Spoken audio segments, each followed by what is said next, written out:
recording. And you guys see here, someone fixed the Lion King posters. Oh my God. rape my ears, okay? All right. You want me to rape your ears again? Can we even say rape anymore? Is that cool still? No. YouTube's cracking down again. No. We don't know what's good. We don't know what's good and what's Simba! I'm a sensitive soul, though I seem thick-skinned. In cinemas, July 19th. And it hurt, 'cause my friends always stood downwind. Oh. I thought they never stood Dude, down. Mia's Timon, dude, like, I looks like I'm about to nut. I mean, look at these great fucking character designs, dude. Wow. Just blows you the fuck Simba. away, don't it? Most Simba. disappointment ever on the planet.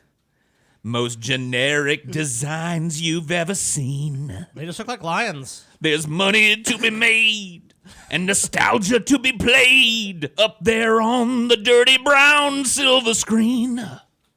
Listen, I think the one that's probably garnered the most, like, fuck this is Pumbaa. Yeah, Pumbaa really just looks hideous now. Yeah. Which, I mean, this is what a warthog kind of looks like. People were like, well, what do you expect? People, I can't believe all these people going around surprised that Pumbaa looks like a warthog. It's like, I just don't think that you need the Lion King characters to look like uncanny valley, almost fucking real animals. No, you don't. Because you know what?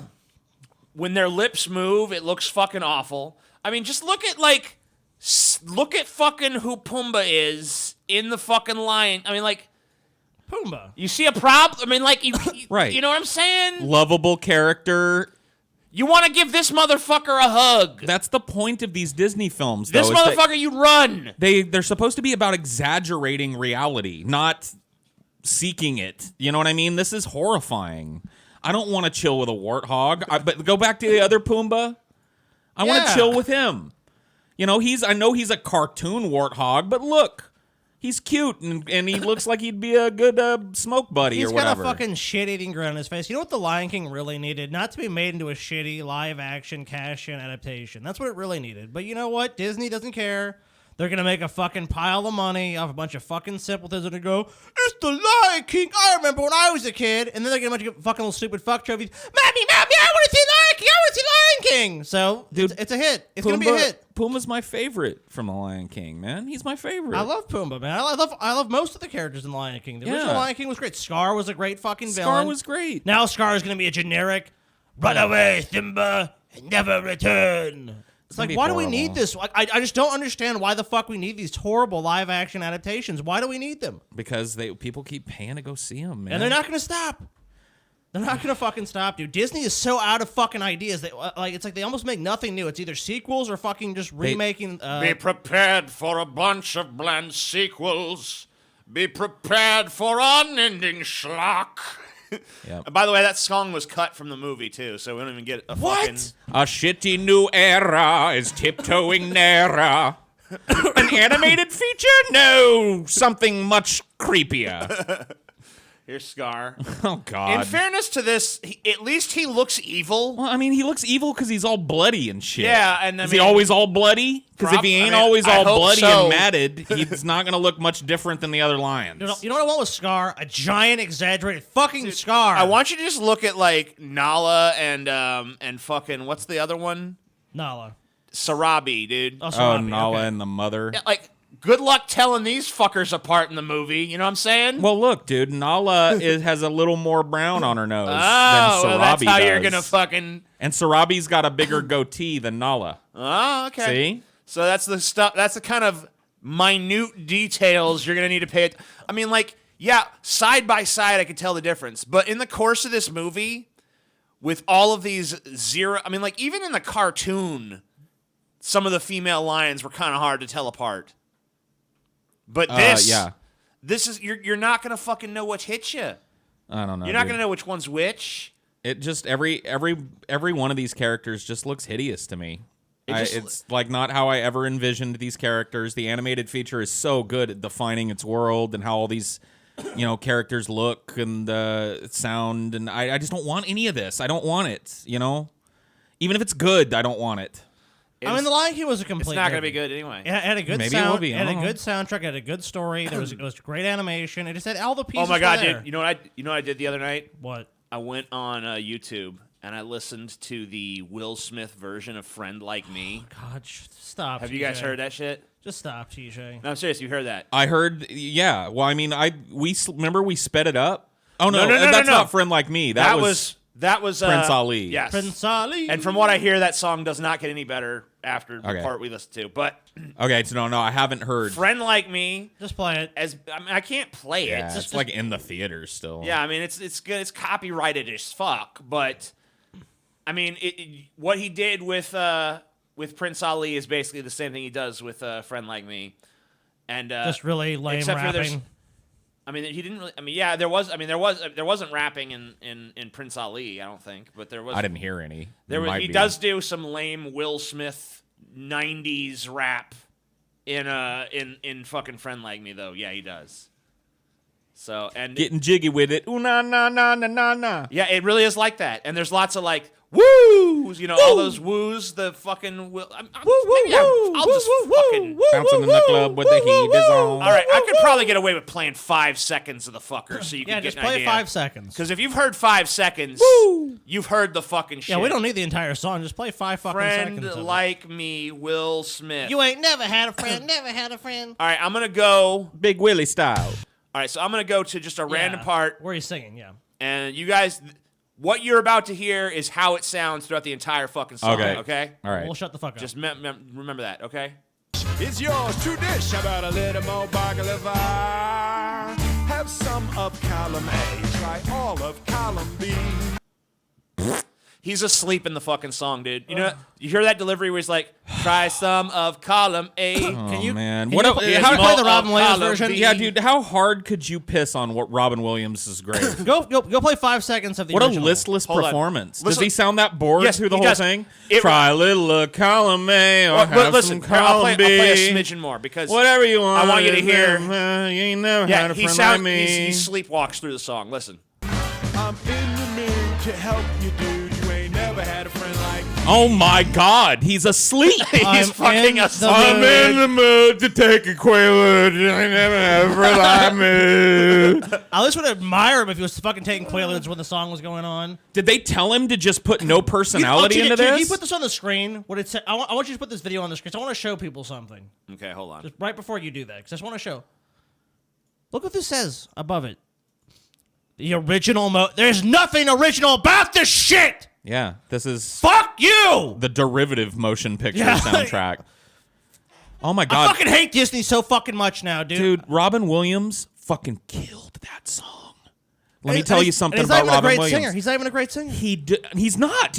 I mean, he had a good voice. He could carry a fucking tune. No, he had a obviously. great. He was a great But voice so actor. can fucking Will Smith, which is why there's no fucking excuse.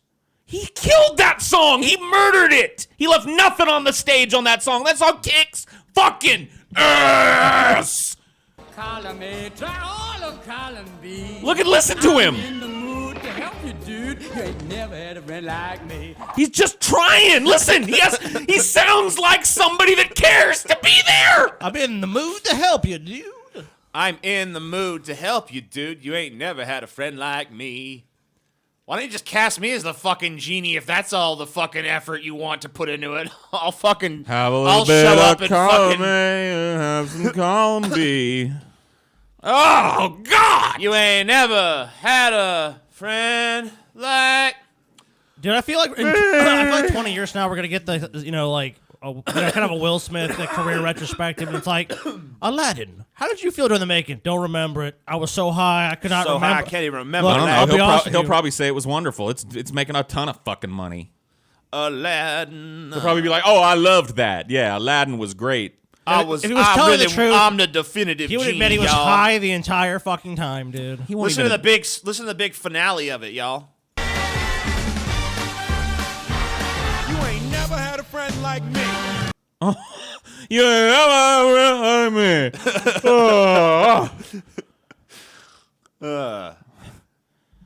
If you're used to being bored, I'll put you to sleep.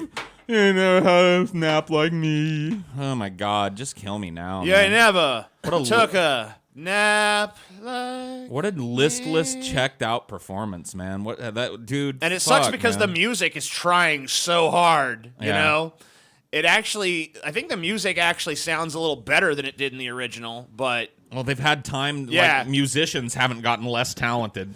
Will Smith certainly has. Yeah, they have to be on point. Will Smith can just get by. I'm Will Smith. Whatever. Man, fucking, I just got to say it again, dude.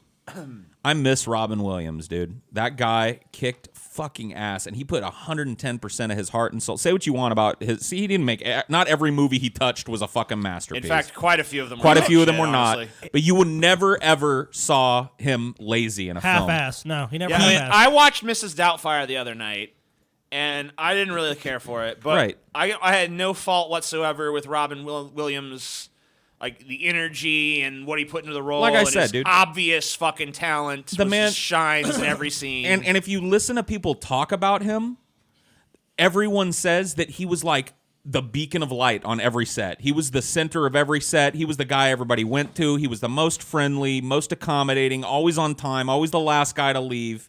This dude, and you listen to his Friend Like Me rendition or any of the songs that he sung, and like Scotty said, he wasn't a singer. Or maybe it's TJ, but he wasn't a singer, was but Scotty. he owned that performance. He put 110% of everything he had into that performance, and that's why it's such a memorable and iconic character. And this fucking horrible genie, this horrible performance we just listened to some snippets of, are just pissing on his fucking grave and his legacy and his memory, because that character belongs to fucking him. It does. And if somebody's gonna come along Dude, and they do wrote- it, they when better at made least Aladdin, try. When they wrote the script for Aladdin, they wrote it with Will Smith in mind. Right. So this was a character that was created to be played, not by Will Smith, I'm sorry, by Robin Williams, right. Will Smith, he has no business playing the fucking role to begin with. Well, here's the thing. Or you should have rewritten the role with Will Smith in mind. It's not that they recast the role. It's that they recast the role, and what I listened to doesn't even try a tenth to approach what Robin Williams put into it. I'm not saying that I would fault somebody that didn't quite get there. Dude, if there was some energy behind Will Smith's fucking performance from what I've seen. If it was like, oh, well, If it was like, he's you know what? trying, though. He's trying, and he brought his own thing to it. You know what I mean? And at least it's a tribute. But you listen to that, and you're just like, he don't even give a fuck. This is an ass wiping of Robin Williams' legacy and a character that he iconified, if that's a word. I can't think of a worse way to treat this character and a worse way to treat his memory. Well, it's because Robin Williams read this role, signed on to do the movie, and then he put everything he had into making this character Like he unique did with and every special. movie. And Will Smith just fucking showed up and read lines. He cashed a check. Yeah, it was a paycheck. You're gonna rile me up. I don't think we You're did. not riled up, Will Smith. That's the problem. You're fucking out of touch. But master, you're in luck because up your sleeves you got a brand of magic never fails. What the fuck is this, dude? Why is he not why? I mean, I don't understand why he can't at least kind of try to sing the fucking song. Doesn't even sound like he's smiling when he sings it. Yeah, he sounds Doesn't like even sound like he's happy to be there. Like, you know, is this like the 900th take and like someone's over just like, yeah, do it again, less passion. you got to imagine there were multiple takes, and if this is the best one they got, I don't even want to hear the outtakes. Fuck me. Yeah, what's the original version?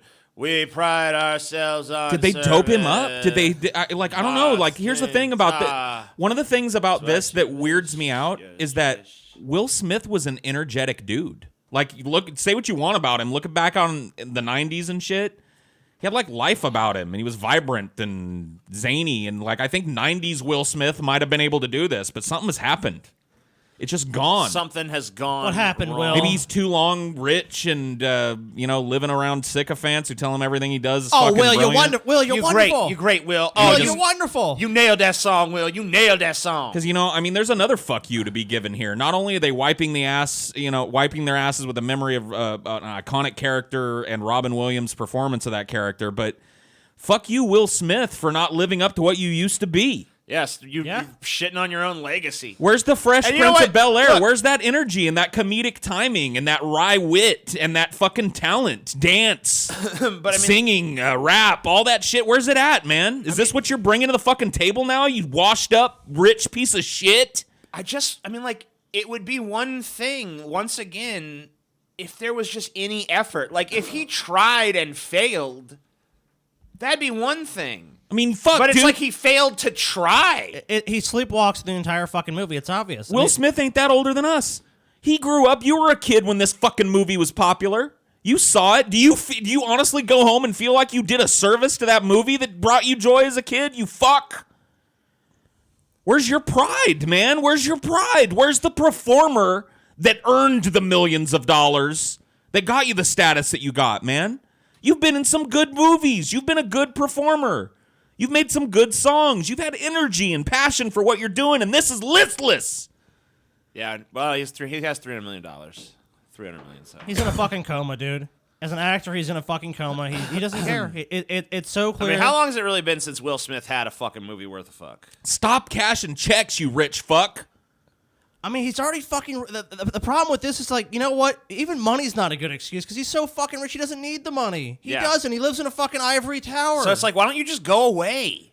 He lives so fucking far beyond any normal person. It's like, dude, you have everything in the world that you'd ever want. Why not put 110% into this goddamn role? Be the best fucking genie you could possibly be. Own the fucking role. Make people debate who's a better fucking genie. At least try. But it's like, no one's going to do this now. It's going to be, this is a fucking sham. There's no debate. This is a fucking sham. This is a sham of a fucking role. It's a sham of a fucking movie. It's bullshit. And Disney just doesn't give a fuck about the goddamn properties that made Disney into what it is. They're just shitting all over their fucking legacy. I wonder how long Will Smith's going to be able to sell 90s Will Smith to people and not deliver it. Because I guarantee you that the fucking people, say what you want about the people that decided this should be a thing. I guarantee you they didn't want Quaalude Will Smith for this role. And they were fucking probably shitting their pants getting. I can tell. I can just tell whoever directed this was shitting their pants Guy to get Ritchie. a good take Guy out of the Ritchie? vocal Oh, well, performance. fuck him here. too then. Fuck him. Well, I mean, to a certain extent, when you're talking about a Disney movie, he probably didn't fucking cast Will Smith. That came down from on high, and it was like, hey, Will Smith. But yeah, fuck him, I guess, for taking this as a fucking project. Because I like Guy Ritchie's films, honestly. Early films. Yeah, his earlier I don't films. know. I can't think of a single. I don't know. I haven't seen Lock, Lock, Stock, Stock. Two Smoking You haven't Barrels, seen so, Lock, Stock. You haven't seen I know Snatch. Those are good movies. I've heard those are good. Snatch is fucking, like, to no, me, dude, I that's love the pinnacle. I love Snatch, dude. But I really love Lock, Stock. I guess I thought the first Sherlock Holmes wasn't too bad. Yeah, I liked the first Sherlock Holmes movie. It was cool. He did do King Arthur: Legend of the Sword. He did do that. So not But it doesn't. every It day. now doesn't. he's done Aladdin, Hey, but so. Paul. Hey, Jude. Jude's in it, man. Oh, yeah? Jude. Yeah, Jude. Wait, he's Law- in what? He's in this? the King Arthur movie. Oh, well, I'll watch it. I mean, so you know, you might want to talk shit, but Paul wants to know about the legend of that sword. it can be a fucking Jude Anyway, Law cut. I meant for this to be like a quick thing where we're like, haha, look, guys, it's our picture on this. But somehow it evolved. I I mean, don't know. whatever. Rants happen. What are you going to do? So enjoy that, I guess. Anyhow, let's get to... Is this Flash? Yeah, this is Flash Yeah, Friday. we're doing Flash Friday. Let's talk about the news. Let's do the actual news stories. I mean, I guess the Aladdin's still a news topic. Kind of. Okay, so Republican, Democratic senators seek to block Trump Saudi arms sales. Now, as you're aware, our country likes to sell weapons to the Saudi government. The Saudi government then likes to use those weapons against to neighboring murder countries. innocent people. Yep. Republican and Democratic U.S. senators said on Wednesday they would try to pass 22 separate joint resolutions that, if passed, would block President Donald Trump's plan to complete $8 billion in military sales to Saudi Arabia and the United Arab Emirates without congressional review. How about just block it? Fuck the congressional review part. Just block the sale. Yeah. Let's get the benevolent dictatorship shit started. Appoint me and I'll block it right now. Block it All right, now. you're- I swear Block to God, it. that's my campaign Block it, promise to Paul. you, Scotty. I'll block it. All right, you got my Just vote. appoint me benevolent dictator of the United States with an infinite term. As we all know, Saudi Arabia is currently engaged in a genocide in Yemen. Basically, it's primarily a starvation genocide. They're not letting any food or resources get through various blockades. And Actually, TJ, there's a civil conflict over there. sure, Okay, there's a civil war going on, TJ. yeah, civil war. Yep. Yeah, So And, genocide, TJ. I don't know. That's a strong word. it's not Strong really word. because lots of people are dying. Strong word, TJ. And, as you guys know, there was a resolution to stop the genocide in Yemen, to stop not stop. stop our support of it Yes. through providing weapons and money and other resources to Saudi Arabia. But money talks and bullshit walks. Well, so. it passed. It was actually one of only two bills that Donald Trump vetoed. and it was approved bipartisanly by the Senate and the House. One of the few things that actually gained some traction, and people on both sides of the aisle agreed, mostly Democrats, but even a nice sizable chunk of Republicans. They tried to override Which Trump's, is shocking in this day and age. They did attempt to override Trump's veto, and that failed ultimately. Yeah, well, there's not the votes to override the veto. But. I watched an interview with Jared Kushner Right. that happened recently, and a big focus of the interview, I think it was with somebody from the BBC, because he's over there now. Sure. And he was really kind of held the fire about his Saudi connections. Not only this type of stuff, but Jamal Khashoggi's murder, and Kushner's company's direct ties to Saudi companies and stuff. All of this stuff came under question, and he answered not a single question. Of course. He literally would immediately launch into, like, he would be asked, like, it's everybody, all of our investigative, arms have said that Jamal Khashoggi was murdered at the behest of bin Salman. Yes.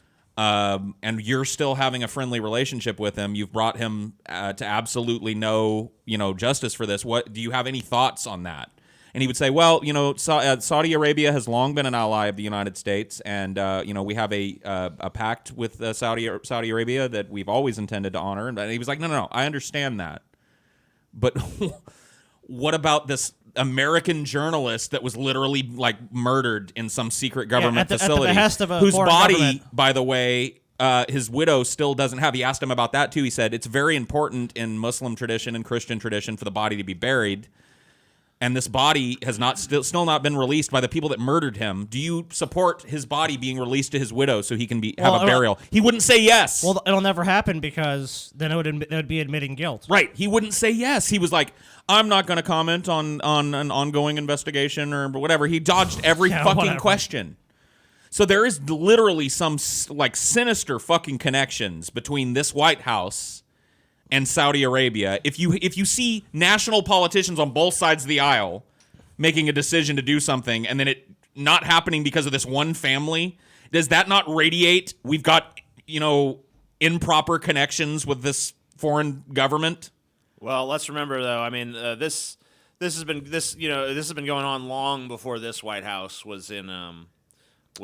Yeah, I mean the Obama administration, the Bush family, maybe. I mean, like, look, Bush went to the kingdom of Saudi Arabia at the time and held the king's hand as a sign. It's a sign of I know. friendship. You know what I mean? I've well, we seen know it. the Bush family and the Saudi royal family are just like. I mean, that was laid out a long time ago. I mean, and so they have deep ties to the political upper crust of American. And they're politics. definitely not. It's not just a Republican thing either. I know that the Clintons have ties to the Saudi royal family. Well, they have. The Clinton Foundation. They have a does. huge amount of wealth they can Right. throw around. They can make huge purchases from the United States from major corporations. Like, Boeing needs to sell some more jets. Oh, guess what? Saudis are going to buy them. But I mean, just the fact that they're on a level where they're not even willing to stand up for an American citizen who was fucking probably beheaded in the back room of some dank fucking facility. Because he's not worth billions of dollars. Obama.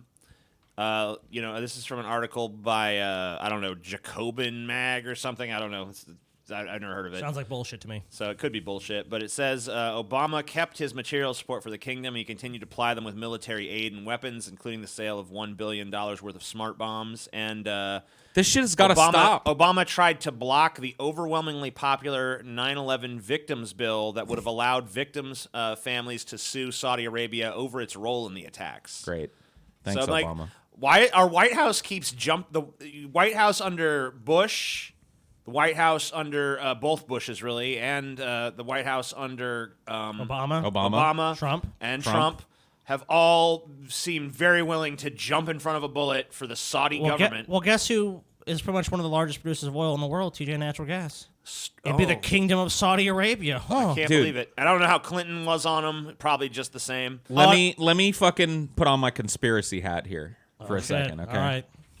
Do you guys think that there might be like a puppet, like the American government might be a puppet government of another state, possibly? Maybe not Russia. Maybe it's Saudi Arabia. Maybe what happened, because people will say like they think that the president, when he's first inaugurated, gets ushered into some back room somewhere and shown the secrets. Here's what happened to Kennedy, and here's all the fucking truth. So you better be quiet. You know what I mean? What if it's not like that? What if they're ushered into a room and fucking Ben Salman is sitting there with his dick out, and he's like, "Hello, greetings. I know this must be surprising for you." And he's like, "What, Mr. Ben Salman, sir? What's going on?" "You will call me king." Bend down and give me the kiss of peace. The kiss. I don't think it's that. I think it's basically Ben Solomon and anyone who has a lot of money in the room with a suitcase. It's like, gonna play ball. And Yeah, you- probably. and you go, You're probably closer and to you the go, truth. I like uh-huh. mine better. I like my do like story your- better. Yours is more amusing though. I definitely But give yeah, yours. you're probably closer to the truth. I like yours better. I like the dick hanging out, just Yeah. like it's not going to suck itself. It is time for you to realize The who announcement. pays the bills. The announcement followed furious rejection in Congress late last month of the Trump administration's declaration that a growing threat from Iran was an emergency that forced it to sidestep lawmakers' review of major arms deals and approved. Yeah, I just love how we're always just what little fucking checks and balances there are. We just every president that gets in the White House just seems to do away with more and more of them. Let's just go ahead and become the American Empire. Just get rid of the notion of the Well, Republic. Let's just follow Rome full. Let's just go full circle. I have a contention to make here, Yes, and you go can ahead. correct me if you think I'm wrong. Okay. This it's so wrong. 9/11, Idiot. right? After 9/11, there was a huge expansion of power of the executive branch in this country. Yes. When it comes to war powers. I'm following so far. And that created a trajectory, right? So it's like instead of this homeostasis that we had for a while where it's like the executive branch is checked properly, now we've got this, it's a way more powerful post than it used to be. Well, remember, and so everyone that sits in that seat wants more of that. Yes. It's created a trajectory of power that is funneled away from the legislative and the judicial and towards the executive, yeah. which is now just like sitting at the head. Well, let me tell you can't stop that. Nobody's going to roll that back. Well, I mean, let's remember that a big part of what Obama ran on and won on is, he's like, look, this power. There's been too much power consolidated at the executive level. Bush has basically run this country like a king. I'm going to restore checks and balances. I'm going to restore transparency, and we're going to put the genie back in the fucking bottle, basically. Right. And that didn't happen. It was the opposite. Right. Everything that Bush did He continued. that to expand presidential powers, Obama did as well. Obama dropped an it was insane amount of bombs. It was during shitty his because presidency. Obama, as far as his legislative accomplishments go, not very much, really, when you look back on it. But nonetheless, he did expand presidential powers. The He stripped down. used a lot of You're not going to executive mention the orders. stripped down, neutered blowjob to the fucking healthcare industry that was Obamacare. TJ. Yeah, The I'll Affordable mention Care it in the Act. context Any- of what a lily-livered pussy anything- Obama truly was. In which it was anything but that. Our healthcare costs increased even more rapidly. Anyway, we're an getting idiot. off subject, Yeah. so let's go ahead and move on to another story. This is just a fun story. Trump supporter stabs giant Trump baby blimp and cuts herself in the process. What an idiot. I kind of like the baby blimp. What's wrong with it? She's mad because A lot of it's Trump supporters true. actually like this thing. Anyway. They do?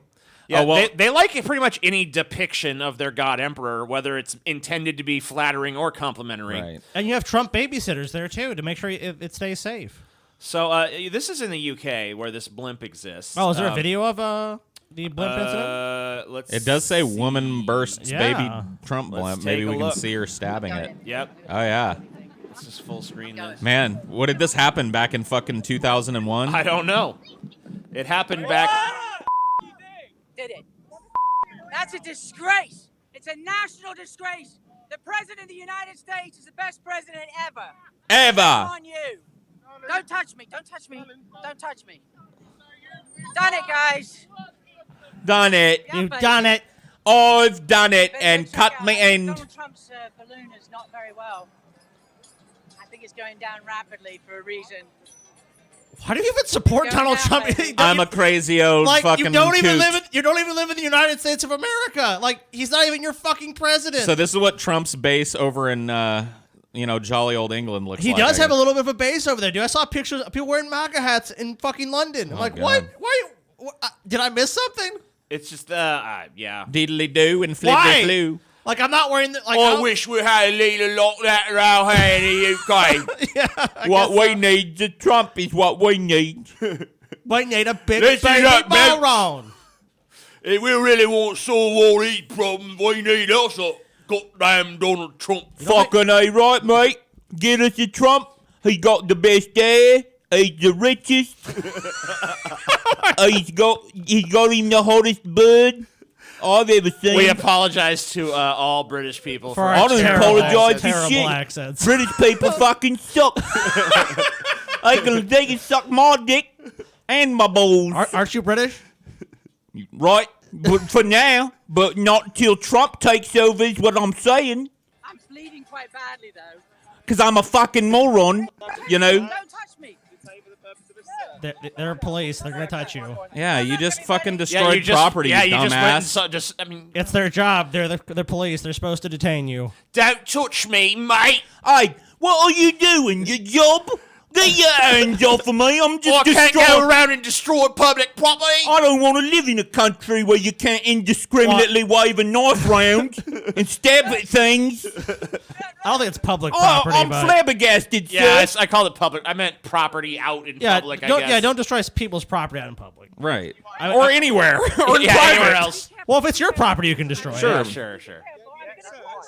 If it was her fucking baby Trump blimp, she can destroy it. I haven't used a Q-tip in 44 years. You know, thank God for this woman's low-quality camera, because I don't think I want a high-quality version of what's going on What right a now, courageous this hero, ultra though. close-up. She stabbed the baby Trump. Yeah, she stabbed herself because I was she just going to was, put some duct tape on that shit and paint over it and just fly it again real quick. a balloon that size is not going to. It's No, It's they, not. It's they not can even, patch it. Yeah, I mean, like it's gonna. The air is not even gonna come out that fast, and yeah, they're just gonna patch it up real quick. I They've just got wanna say- measures against that. I just want to say I hope the You baby. haven't defeated the Trump balloon. I just want to say I hope the baby Trump blimp is going to be okay. I hope so. I want to see it again next time Trump goes to So the UK. this woman is called Amy Dalamura. That's the Dalamura. worst. That might be the worst name I've ever heard. Is it? That's her middle name is Dala, Her middle name is Dala, or and her maybe, last or name is it Murrah. Dalamura? It's Dala. Look, it's right here. Right, but some people, they have they're non-hyphenated space. two-word last names. No. Well, I don't know. I'm assuming that her middle name is Dala, but maybe it is an unhyphenated hyphenate. has- based Amy. Based Amy. She's like baseline. That's like the base level of reality. No, She's in dude, base reality. Based is just a Based just is a some- Trumper thing. yeah. They love calling themselves based. I think fucking there's a rapper that started it, but Are yeah, they it got basted? turned into a meme. Can we cover them in fucking oil or something? So, like, Urban Dictionary says that based is when you don't care what people think. It's a way of life, doing what you want, how you want, Right. wearing what you want. So basically, and the Trump people co-opted the term, and they use it now for like anybody who supports Trump is like, oh, look at this based person, look at it based. So they don't based, want. based. They don't want to try to go like the woke shit. So they're like, we're based. Yeah, it's basically based versus woke. I'm bleeding quite badly. Hopefully they all kill each other, and the non-based, non-woke folk can inherit the fucking earth. Oh, stabbed it. She captured the incident on camera herself. No, this is not a camera at this point. This no longer meets the criteria Yeah, for what the being a fuck camera. is this potato shit she fucking captured, dude? Hi, Shaky everybody. cam. It's based Amy, and I'm going to go to jail today. Let's go destroy some property. You want to? It's the UK. She's probably just gonna find. Yeah, you're right. Like, And if she did go to Miss- jail, she probably just, ate tea and crumpets for a while. On based Amy. Anyway, so that's a fun little story. I think it was okay. Go to the bottom. Huh? Dude, that tweet. For those of you asking, Trump baby was only lightly wounded in today's attack and stands at full pressurization. I'm sure he does. She probably did. She did considerably more damage to herself than she did to that Looks balloon. great. Yeah, she's probably still got stitches, and the Trump balloon is still flying. Way to go, based Amy. And you've got a fine to pay. Too bad you're now, not too. based in reality. Jesus. So What a good minute. news, everybody. We finally won. All the bad stuff is going to be gone. All the world's problems will be solved because YouTube just banned supremacist content and thousands of channels about to be removed. Yay! Okay, so here's a question: is that their wording, supremacist, or is it white supremacist content? Supremacist. Supremacist, but Okay. we all know what they mean. Right. And also, but conspiracy channels too. This is only telling you half the story. because they're also Trying to shut us down. they're not outright taking conspiracy content off, but anything that they say is like this is Borderline. conspiracy, they're just hiding it from public view. It's basically just going to be like the first hidden half by default. So the first 3 paragraphs of this article basically couch it as like we're removing Nazism and right-wing ideologies off yeah, YouTube. I'll go ahead and we'll just go ahead and read it. YouTube is changing its community guidelines to ban videos promoting the superiority of any group as a justification for discrimination against others based on their age, gender, race, caste, religion, sexual orientation, or veteran status, the company said today. The move, which will result in the removal of all videos promoting Nazism and other discriminatory ideologies, is expected. Don't be surprised when Nazism is interpreted very, Very very broadly. broadly. Well, I mean, why would you be? It already is. Yeah, Nazism no longer It's means the what d- it actually means. Yeah. It's but- literally become the default. I disagree with you. You're a It's Nazi. used by both sides Yes. against one another But, as a I pejorative. think It means the- nothing anymore. I think the left is a little bit better at making it stick. At least, well, because they control the mainstream and shit. Is expected to result in, and when I say the left controls the mainstream, I'm talking about the corporate left, because really Right. the populist left doesn't control shit. Is expected to result in the removal of thousands of channels across YouTube. Okay. You may say my channel. I have a feeling- It is, removed. Help. Hey. So I don't know if we're gonna be one of those channels. I don't think we will be. You just never know with these YouTube things. Help. Deep fat fried. You gone. I just don't trust YouTube to fucking know the difference. You know what I mean? Like we talk about politics, so I think our I heads just saw. our heads are on the chopping I block just here. saw on Twitter that on the DP Twitter, they were talking. I'm sure it's probably Ben tweeting, but he was saying that that episode where we all talked about Kinky Joe. Oh yeah. The guy that offered the prize money. The old one Yes. where I was still back in California on Skype. Right, and basically YouTube new algorithms have already removed comments from that video, and I think they might have hidden it at this point as well. Jesus Christ. So that's the kind of So That's what I'm saying. Retroactively going back. right, and the thing is that And that's an we anti-conspiracy. Right, we covered that to call that guy an asshole and a piece of shit. Yep, it's gone now. and to tear down his stupid right, conspiracy and nut to bullshit. counter the conspiracy narrative that he was weaving. Right. Where he was a Sandy Hook denier, or he was a Sandy Hook denier, and he basically wanted to drag a dead child's corpse to his Right. front door. And we Yeah. took him on back when we were on DP, and apparently that's too hot for YouTube now.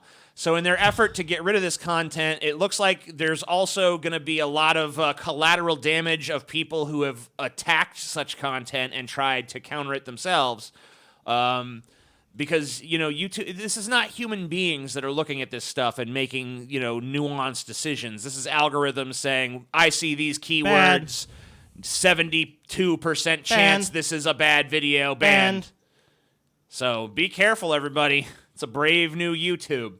The changes announced Wednesday attempt to improve its content moderation in 3 ways. First, the ban on supremacists will remove Nazis and other extremists who advocate segregation or exclusion based on age, gender, race, religion, sexual orientation, or veteran status. Okay.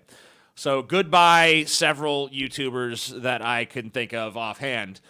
In addition to those categories, YouTube is adding caste, which has significant implications in India, and a well-documented violent events such as Sandy Hook, elementary school shooting, and 9/11. So a lot of people who are debunking 9/11 truth, as well as people who are spreading 9/11 truth, are going to be censored. Neither one should be censored, really. No.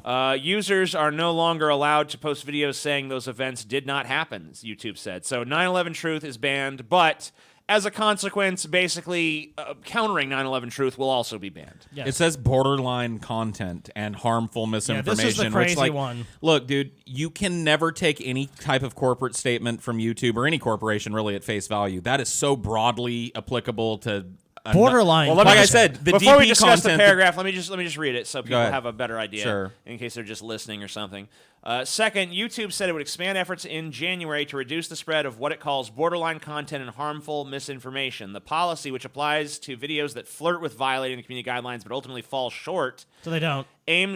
So basically, they're going to punish you not only for breaking the rules, Even getting close. but for getting close to breaking the And rules. can I say something real Aims quick? to limit the promotion of videos through recommendation. YouTube said they've, as far as I'm concerned, they've already. That's been what I doing was going going to to say. They've been several doing other this. channels, I'm sure as well. If they're announcing it now, self-absorbed. they rolled it out a year ago because this has been happening to you. This has been happening to a number of creators that we know and have worked Oh, with. yeah. And shit. Yeah, and had already decreased the number of views that borderline videos receive by 50%. In the future, absolutely. the company said it will recommend Hey, videos wait. from more authoritative sources like top news channels in its next. Oh wow! It's a you know gift what? to corporations, And you know what? It's a gift to CNN. It's a gift to all these fucking Dude, corporations. you know what? Dude. Listen. You know what? People have called me a fucking conspiracy theorist for saying that YouTube has suppressed my views, but right here they're saying they've already decreased the number of views of borderline videos by 50%, They just which admitted is it. about how much my channel has declined since Wow. the first adpocalypse. So here's YouTube admitting that I was not wrong. It was not a conspiracy. I wasn't fucking full of shit. Here's YouTube admitting it. And you know because what? my content is been flagged in their system as borderline, doesn't quite violate the rules, but it comes too close for comfort, so we're going to slash its views by 50%. And it looks like they're going to go ahead and just continue to slash those views. And this isn't until some- everybody with a real opinion is fucking gone, and all you can watch is, you know, cooking shows and cat shows and makeup tutorials and other stupid bullshit like that.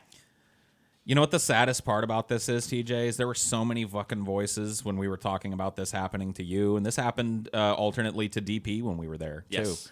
too. We like that channel took just as big a hit as any other channel did from the adpocalypse, and there were so many smug, bullshitty, authoritative nobodies on the internet lining up with highly upvoted comments talking about it's a conspiracy theory and we're responsible for our view decline and yada yada yada yada. And here's the proof that it was wrong, and not a single one of those people ever have to fucking account for that stupidity. Not even one of them will come to us and be like, Nope. I guess you were right. Nope. YouTube admitted it. Nope. No. Doesn't None of matter. them. It's Fuck just 'em. bullshit, dude. Finally, YouTube said it would restrict channels from monetizing their videos if they are found to repeatedly brush up against our hate speech policies. What does that mean? Brush up again. Brush up against them. Whatever it is. Whatever they want it to mean. It's of just course. so. It's all fucking vague bullshit, dude. Those channels will not be able to run ads or use super chat.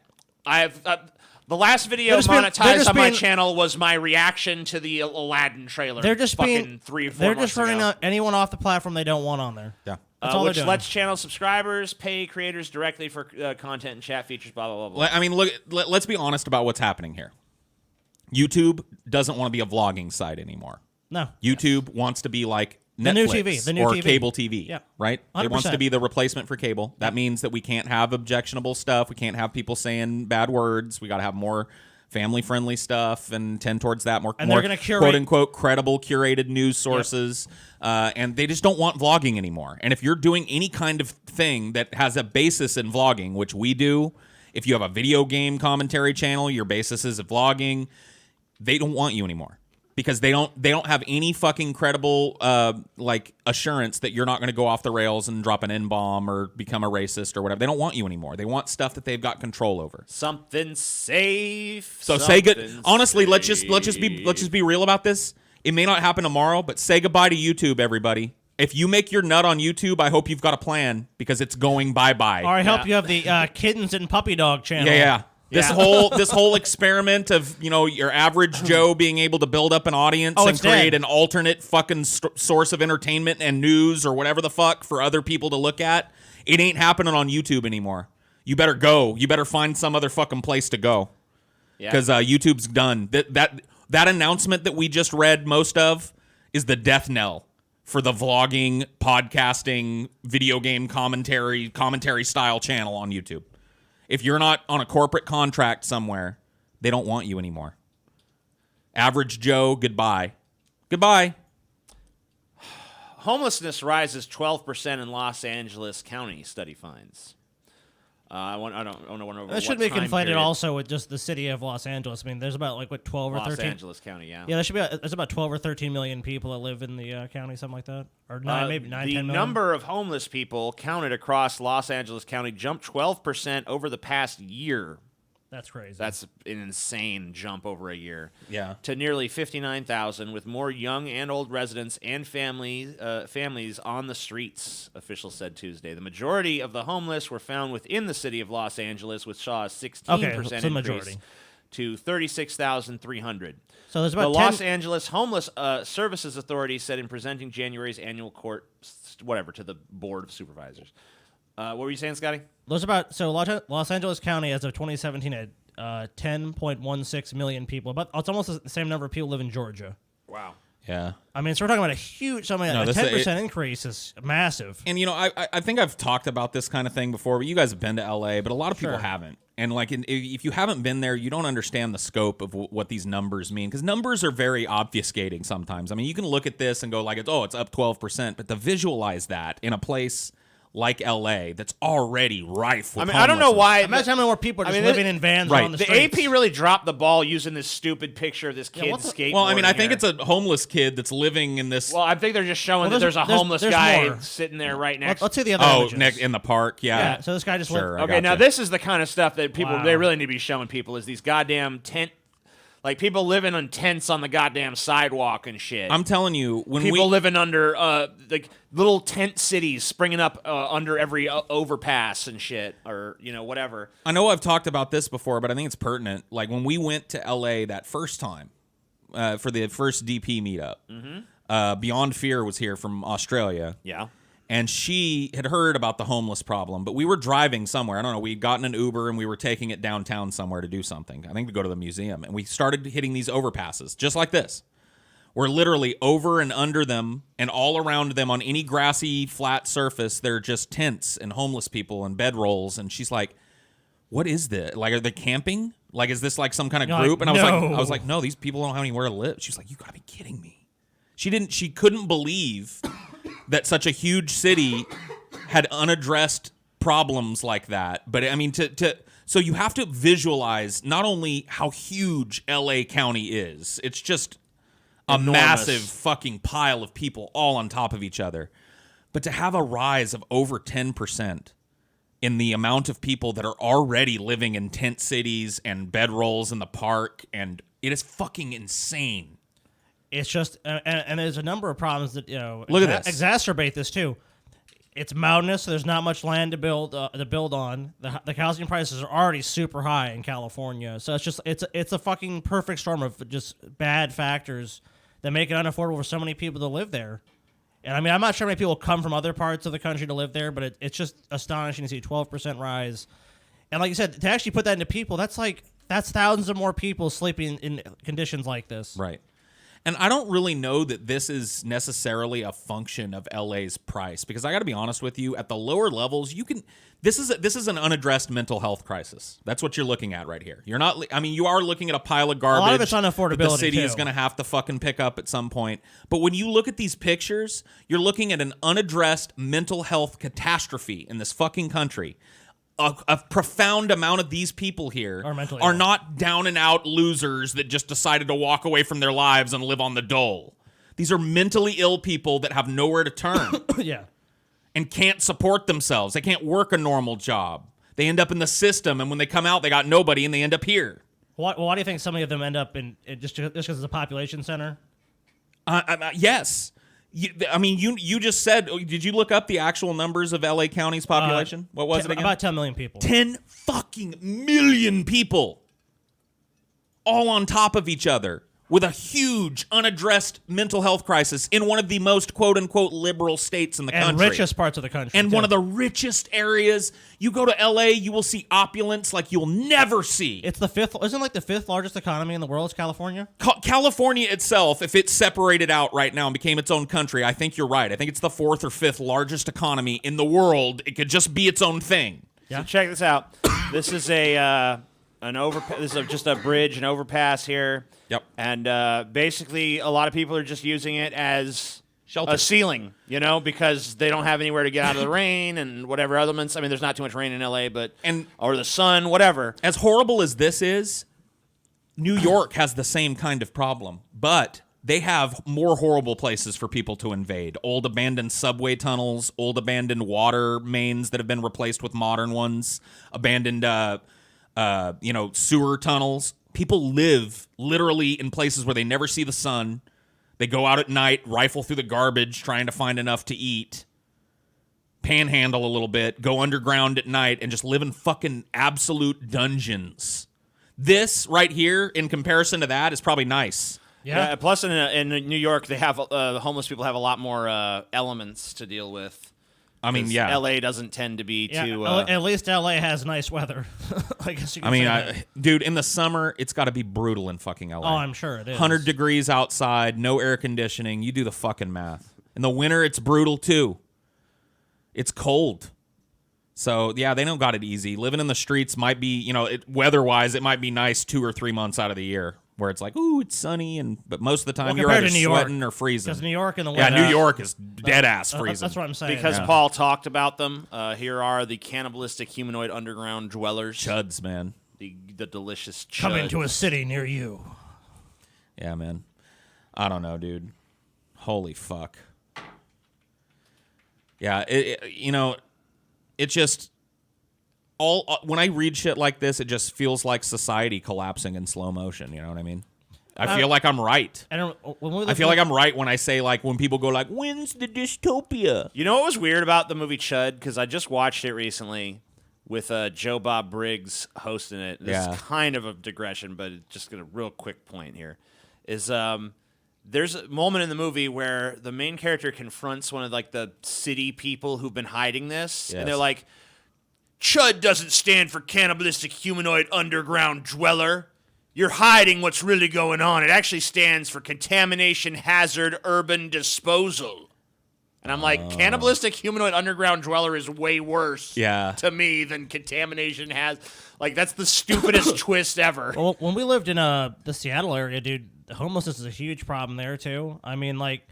I know that a number of cities have tried to combat this. The funny thing is, I tried to talk to conservatives about this. Like I did this thing when I was on Twitter, and I was like, Trump's tweeted "Keep America Great," and I was just like, we got a lot of there's homeless tent cities across America and shit. Every major city, you see homeless people everywhere.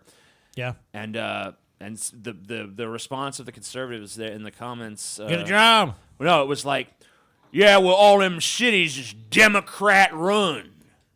Oh, yeah.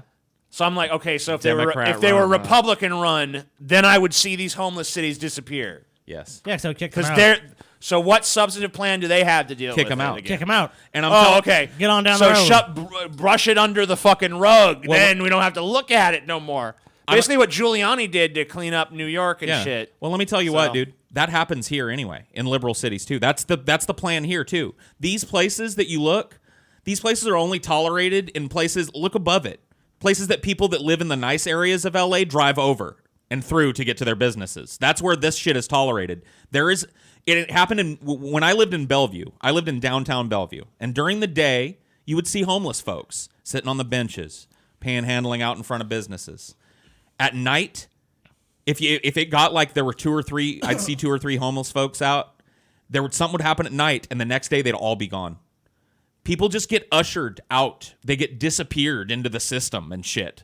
So because you don't see these kind of tent cities in Brentwood. You know what I mean? Oh, no. But here's the thing. People try to go to Brentwood. These people are always looking for more wide open spaces and better economies and stuff to like set up in and away from this. What happens when somebody like stumbles into Brentwood and sets up a little pallet somewhere? At night, he's disappeared. Who knows where he fucking goes? He's just taken out. I'm not saying they're killing him. I'm just saying he's brought back here. Yeah, LAPD gives him a free courtesy ride back to the fucking homeless camps. It's just like horrible. This is like and that's how people don't deal with this. That's how the people with the money don't deal with this. Usher it back to a place that I just only see in passing. Because it's a really complex problem. There's not just some easy answer. Because it's not just like, build these people a house. That's not the answer. No, absolutely. Well, no, it's like I said, it's a mental health problem.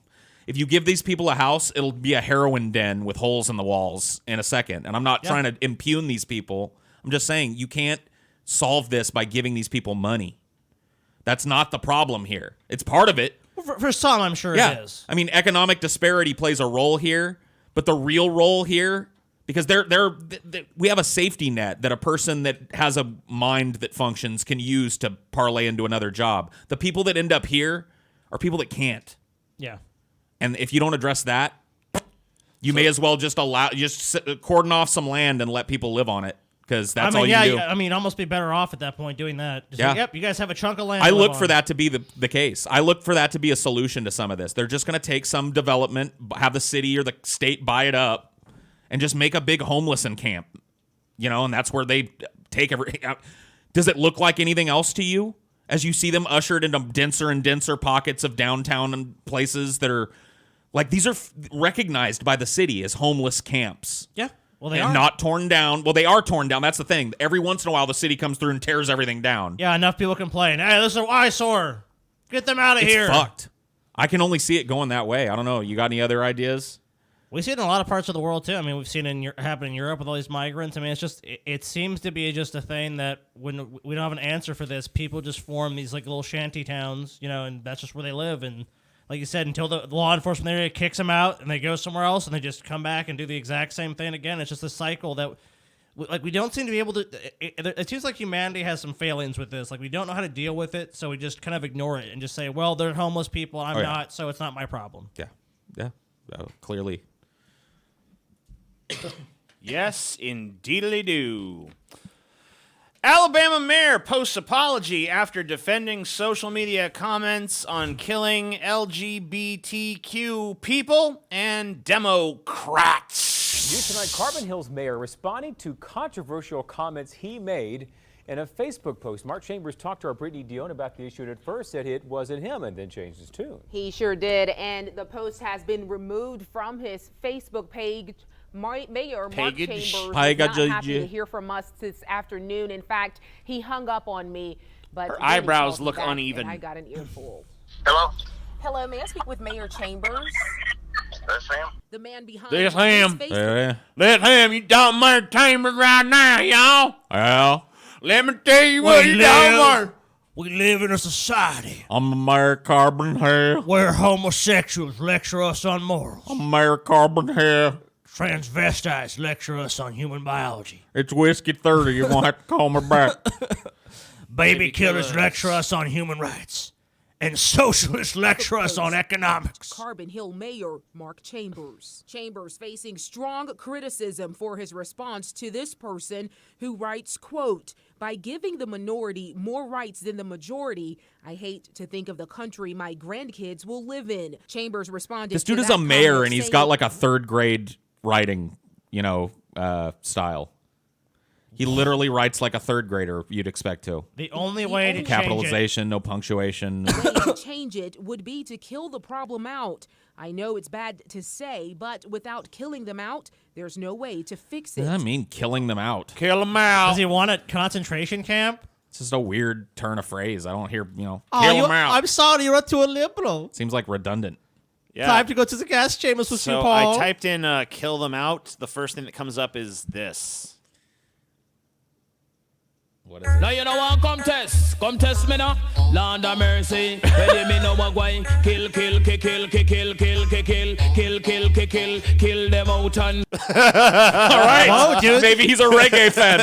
He's talking about kill them out. Maybe I was wrong about what this phone call is gonna go like. He's like, man. Kill them out. Yeah, this be Mark Chambers, man. Me be loving to kill them out. I kill them out. Me no like the batty boy. Kill them out, man. Me no like the gays. Me no like them lesbian. Kill them out, boy. I judged him wrong. The phone Monday. I don't think I posted that. I think that's somebody else's post. Hey, Whoops. Okay, well, we have some posts on a Facebook page that has your name and pictures of you with your family. So that is fake using news. your identity on Facebook? I don't know. I don't know. I just plain don't know. Me no know. Me not know. Offered to meet Chambers so he could view the post in person. He declined, then hung up.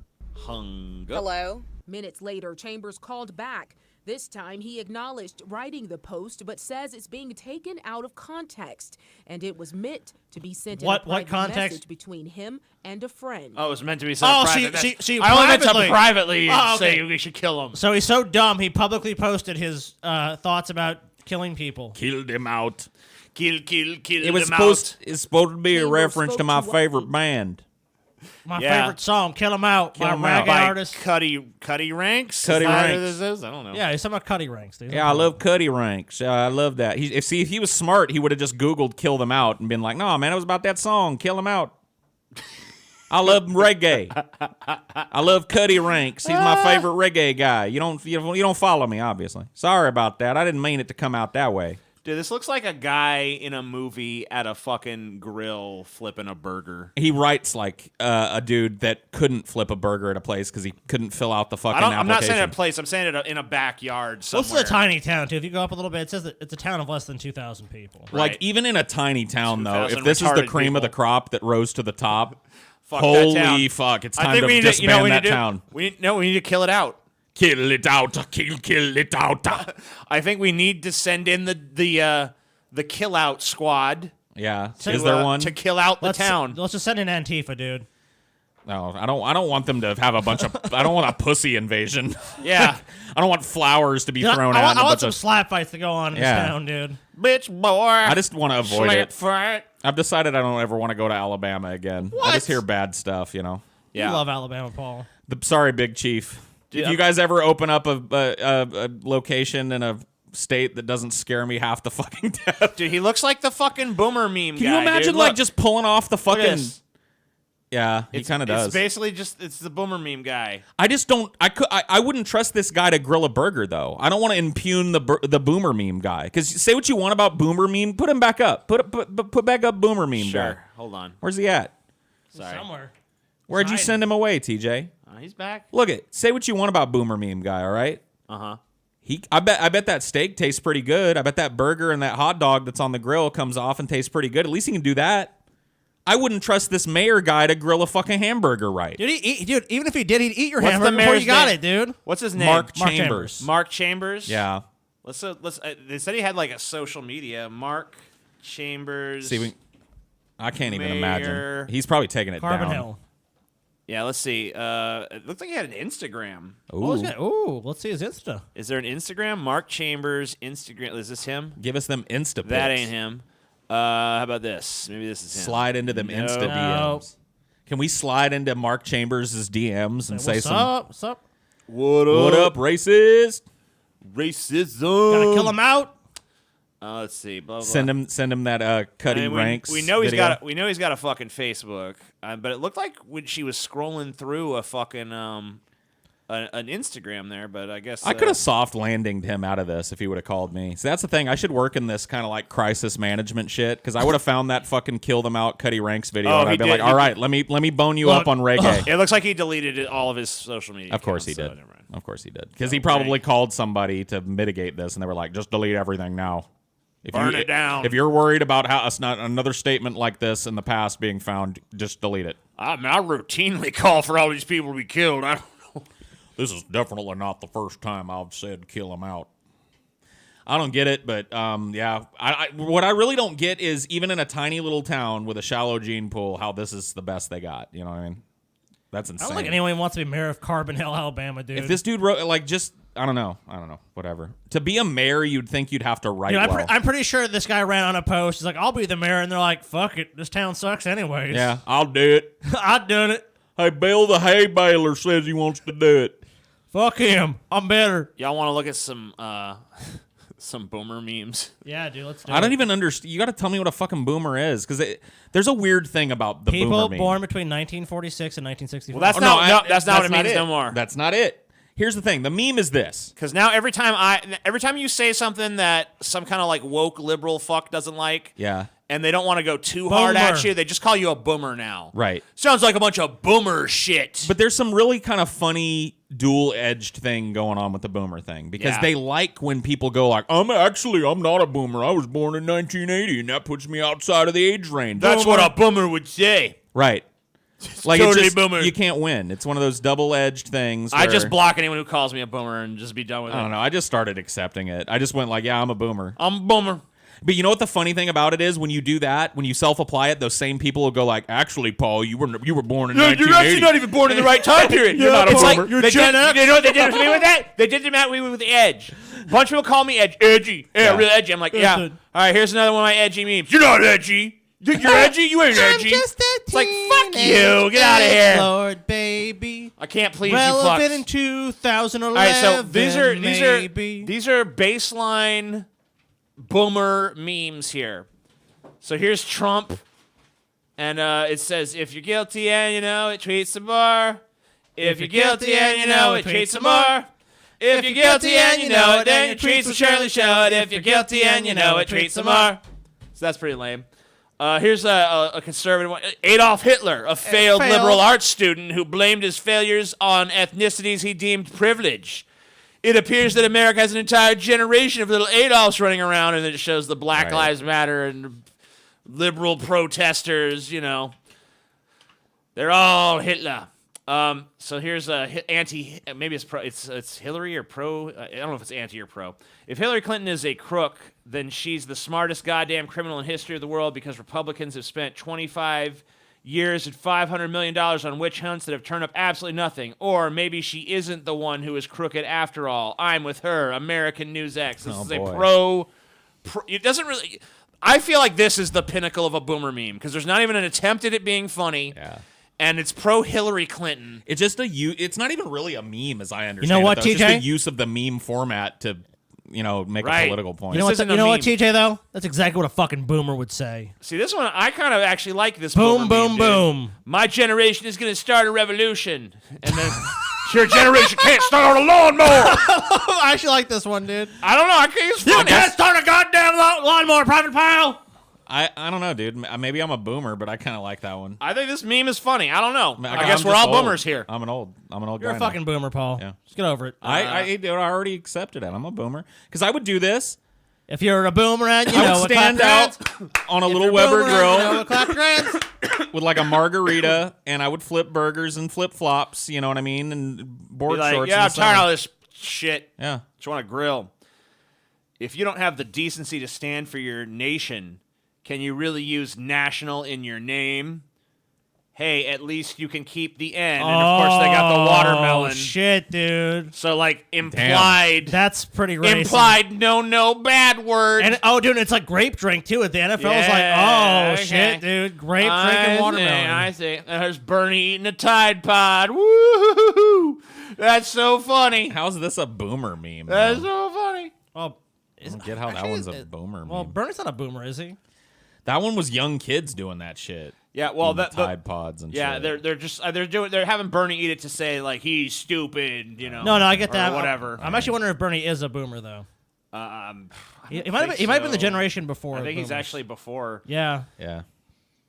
If this is one as if they have the right to fly theirs, we deserve the right to fly ours. Dun, dun, dun. Well, what do you mean? Well, does the Confederacy still exist? Let me break it to you. Yeah, let me break it down this way. They lost. So first of all, you lost, and the gays won at this point. You can't really deny that. Not only did they not. But well, no. Here's a more important fucking thing than what Scotty said. Here's mine way better. Oh no! You know what? Tina, shut the fuck up, dude. I was gonna let you say something. Now you done fucked up, bitch. Now you done fucked up. You done fucked up. They didn't lose. People fucking several generations ago lost. Right. So, I mean, for them to even bitch about it and say, we deserve the right to fly ours, you didn't do But anything here's the for that problem. flag. Here's the problem. They have the right to fly that flag. They already have the right to fly it. They want to fly it in public. They can fly it in public. Well, I mean, like on It just monuments and the state flags and shit. Well, you can't do that.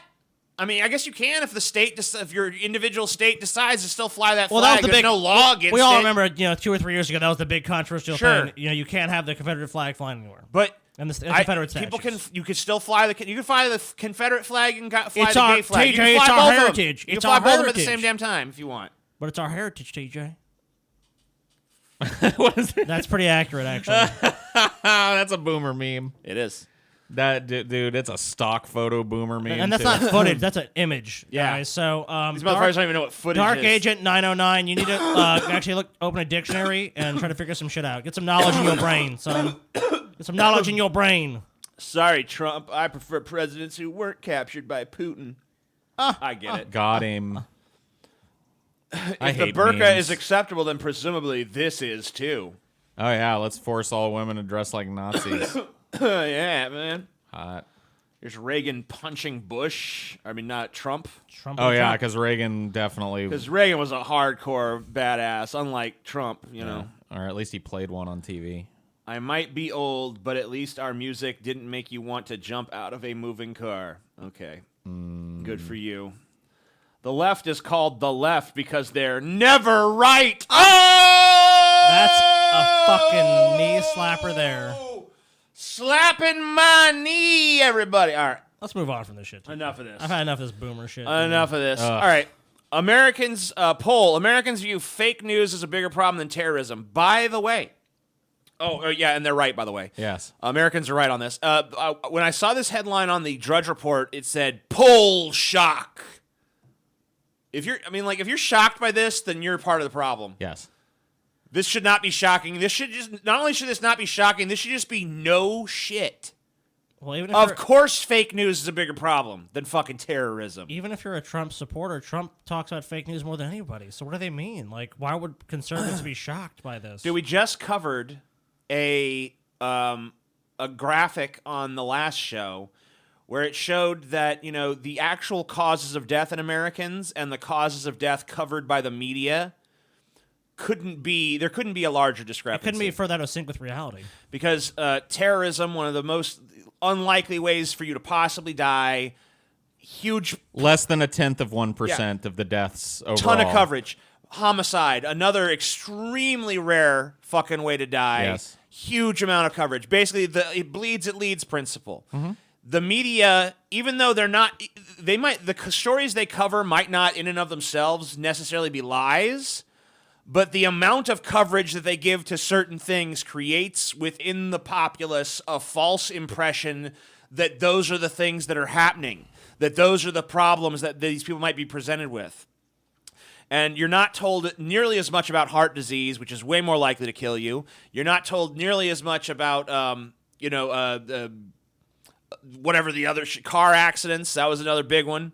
And now we're getting into that whole car accidents versus terrorism thing. Oh, yeah, don't even go down that fucking Which, road. that triggers some fucking retards out there, believe me. I mean, ultimately, fake news is going to be. It's the only reason that I don't like it as a term is it's become a blanket term for whatever your political view is. Right. Anything that's against it is fake news, and that's not how I envision it. I envision it as corporate-backed news that looks at ratings before information. So they're hyping up shit that you really shouldn't be worried about and burying shit that you should because it doesn't bring them the ratings to cover the real Well, also, shit. news sites have conditioned you where sponsored content and their legitimate content are on the same level, the same thing. But see, ratings shouldn't matter in the world of news. News shouldn't be about ratings first. It's not an entertainment platform. It's not like they shouldn't be shifting around pawns on the board and covering more murders because more people will watch it. Okay, so They should be covering what people should be worried about and what people should be knowledgeable about. That is the function of the news and the Fourth Estate is that it's supposed to exist. And it's gone now. It's gone. So let's break down some of this information here. This is from Pew Research Center. So why it matters. The survey finds that Americans feel more worried today about fake news because it's undermining their trust in key institutions like the government and media. Yes. The only issues that rank higher than made-up news and information as very big problems in the country today are drug addiction, the affordability of health care, and the U.S. political system, and the income gap. So basically, it's like it's the fifth thing that Americans are worried about. Yeah. They're worried about the opioid crisis and drug addiction. They're worried about how expensive it is to get decent health care in this country. They're worried about the corruption and shit within our political system, and they're worried about the massive wealth disparity that exists in this country. All which they fully support. And look, there's people that are definitely against it, but if you look at most people, like talk about income taxes with most people, and they will tell you unequivocally in private, like I will do anything to avoid paying them. Well, of course. And I mean, And is it smart? Is it lawful? No, of course not. Most people like corruption. Most people are in favor of corruption when it benefits them. So to say, hey, these politicians in Washington, I'm so surprised they're corrupt. That's what you are. A lot of these people, when they talk about these things, they endorse the income inequality because they imagine themselves as becoming rich one day. Right. They have this fantasy, I'm going to be rich.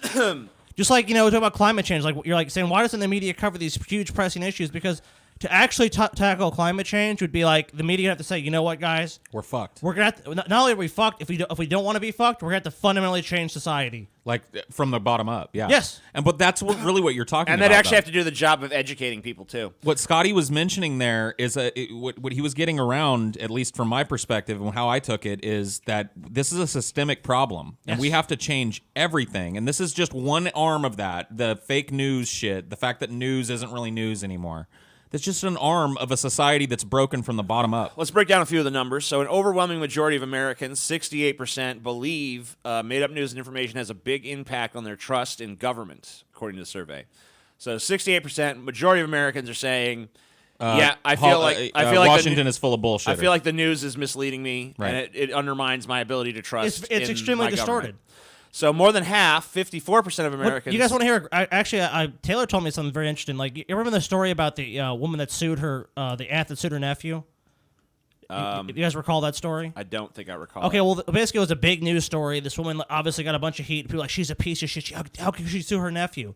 What it was Well, what'd she sue him for? Well, what happened was this. She got injured, and she sued the homeowners association because they wouldn't pay a claim. Oh, okay, yeah, I know this story. They wouldn't pay the claim. And so the she was media forced, totally distorted the story she was forced to turn people against her. She wasn't against her nephew. They don't have a bad relationship or anything like that, but that was the legal thing she had to do to get the insurance to cover it. The woman had to sue her nephew's insurance company to get the money to pay for her injury. That was the best recourse available to her, and the media chose to cover that like she hates her nephew as woman sues her own nephew over some trivial stuff. I mean, like, and that's the distortion the media gives totally to lame. stories. So anyway, more than half, 54% of Americans say it impacts their confidence in other Americans, which pertains to what you just said.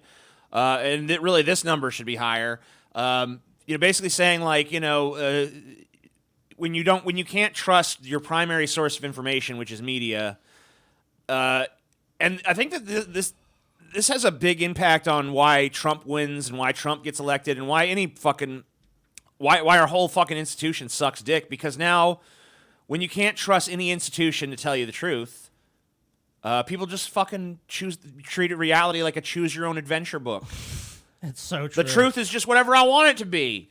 I was talking to a Trump supporter the other day, and we were having a conversation about Trump, and it's like, name one lie that Trump's told. And I kept telling him lies. Like, well, the first when I put out the lie, they tried to change the subject. The next time I told them another lie, they're like, well, where was that reported? And I fucking found the reporting source. And it's like, well, where was that number from? And then I told them that source. And it's like, it just goes back and back and back and back. And they just, ultimately, all you have to do to dismiss anything you don't like is like, yeah, it's fake. What? It's bullshit. It's a lie. It's one of our least favorite episodes, but it's the logical fallacy of moving the goalpost. It's whatever standard is given, you meet that standard, and then it moves further away and moves further away until eventually you cannot meet the standard. Oh, I'm right. Anyway, more than half, 51%, say it impacts the ability of political leaders to get work done, which I'm sure it probably does. Right. It certainly has prevented them from getting work done on issues like climate change, immigration reform, any sort of wealth disparity thing. I mean, even Obamacare, one of the reasons Obamacare sucks dick so bad is because the media didn't do its fucking job. Right. The media didn't fucking go out there and inform the fucking people about what was going on because they'd rather be covering a bunch of salacious nonsense. Because if you actually had an informed electorate, there's no way that you would have seen bad. Obamacare get watered down to the degree that it did. But unfortunately, a bunch of people were duped into thinking it was going to be death panels and shit, which is what the system actually was before Obamacare, and right. they're and trying to push back towards again. It's okay, dude, because you know what? We have private death panels. Yeah. That's what we have. We don't, as long as the death panels aren't controlled by the government and are instead moved by the almighty dollar. Well, then just it's look into right. this if you don't believe me. The vast majority of money spent on when people talk about these healthcare costs are spent in the last fucking few years or 3 months of life. Right. They spend an inordinate sum of money. And people have actually done things like, you know what, for the $600,000 I'm going to spend on healthcare, I'd rather give the money to vaccinate, 1 million people or 10,000 or whatever it is. Right. And it's like people don't get that. It's like they're talking about, oh, well, it's like you're talking about someone gets a few more months of life as opposed to helping thousands of people. And it's like they're not going to have any quality of life anyway. So they're talking about these death panels. Like how many people are really going in front of a panel and it's like, look, there's no viable treatment for you, and sorry, you're just going to have to be killed. That's not what happens. And it's like, look, in the universal healthcare system, obviously there are certain times when a person is so critical that trying things that might help them is a statistical silliness. And if they're super expensive, it doesn't make sense to try and treat somebody at a certain level of fucking criticalness in their illness.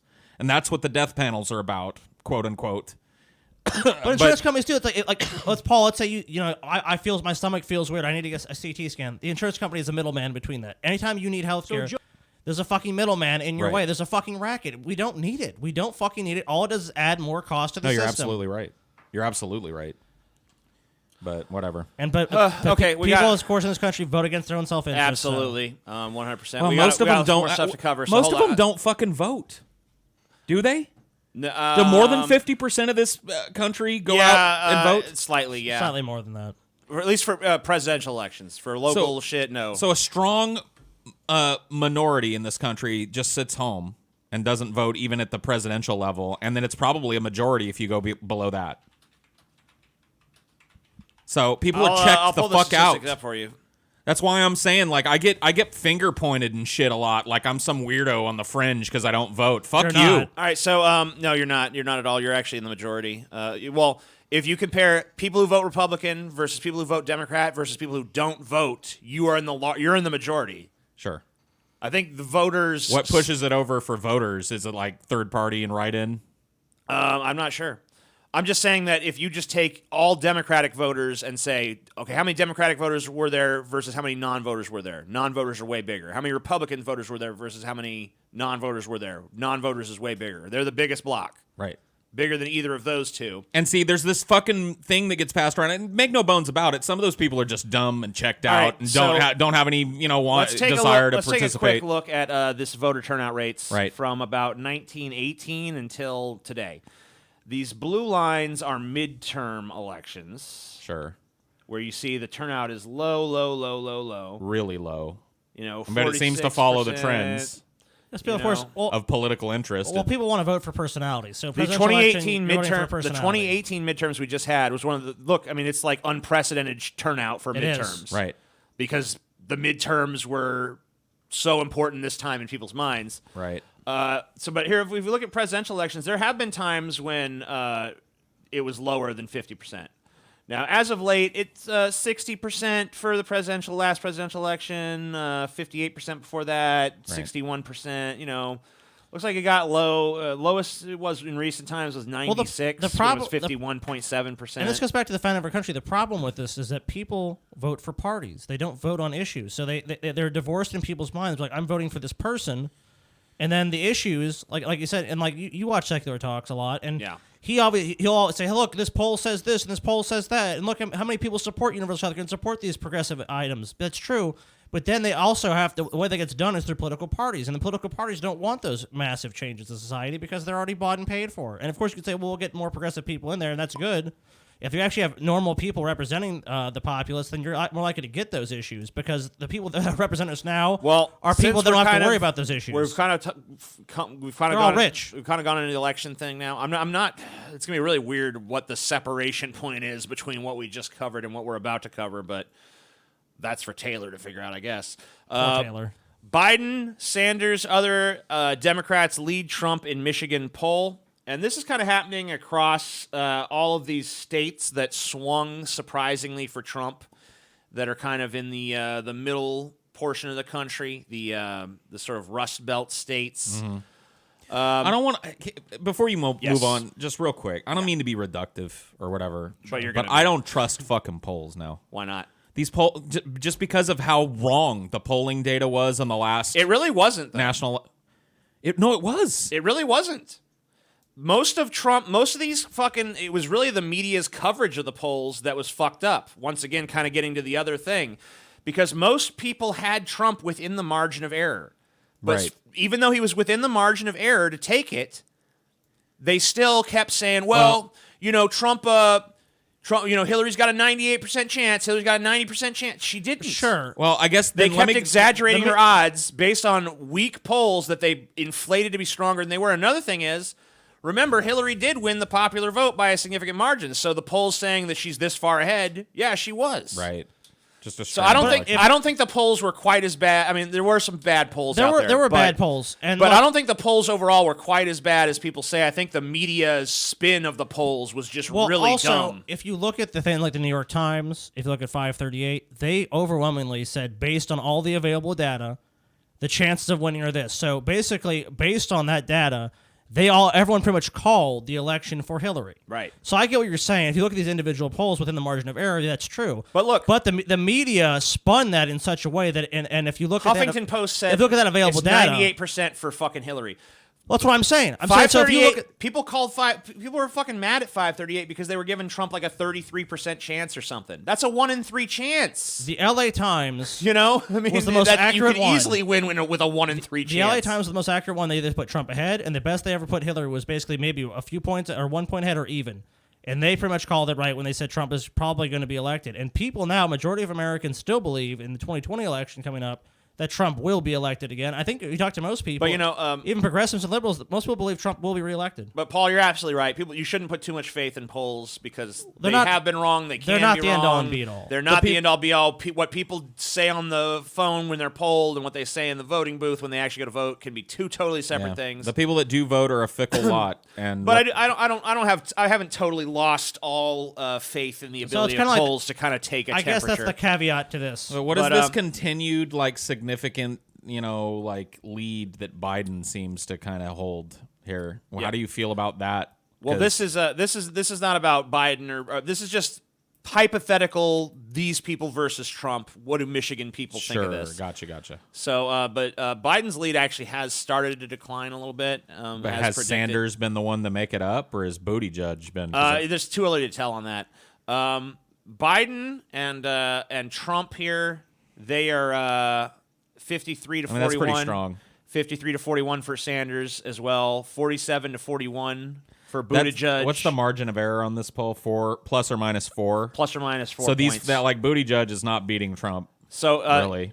Not by much. Buttigieg is beating him within a margin of error, or very slightly. And this Right. is not Warren is not beating. Warren's only. I guess she's about 5 points. This is No, very she's 4. premature, though, because there's not a whole campaign that's been run against any of these people yet. Right. They've not been hammered by fucking political ads. They've not gone ahead to have a debate. Warren's neck and neck with Trump. I mean, Harris look, is neck and neck. whoever neck and gets neck the with Trump. whoever gets the nomination, if they go up against Trump and they fucking flounder, or Trump makes them look stupid, like he made Hillary look stupid. The surprising one here to me is Buttigieg, honestly. Right. Well, he's gotten a lot of positive press. I didn't expect to see him around this strong and that high on the list. Like, I didn't expect to see Warren and Harris. I mean, I know this is one poll of Michigan. And this is one poll. This is from Glenn Gariff Group, which is not a super. That's not like a. It's not the end all be all. That's not a Gallup. That's not It's a 600. Pew. So it's 600 likely voters. Yeah, and that's a small sample. Buttigieg. So but I mean, it gives us a little bit of a temperature. I'm gonna start the Buttigieg boys. Buttigieg boys. We're gonna with the Yang Gang already took the pink hat. So what we're is the gonna have to Buttigieg boys should be a group of men The We should brown- wear thongs. Yes, and they the should brown all hat, say dude. that if Pete Buttigieg is elected, they vow to go to the White House and service him under the White House desk for a day. Why not? Yeah. The Buttigieg boys. And each day he gets a new Buttigieg boy.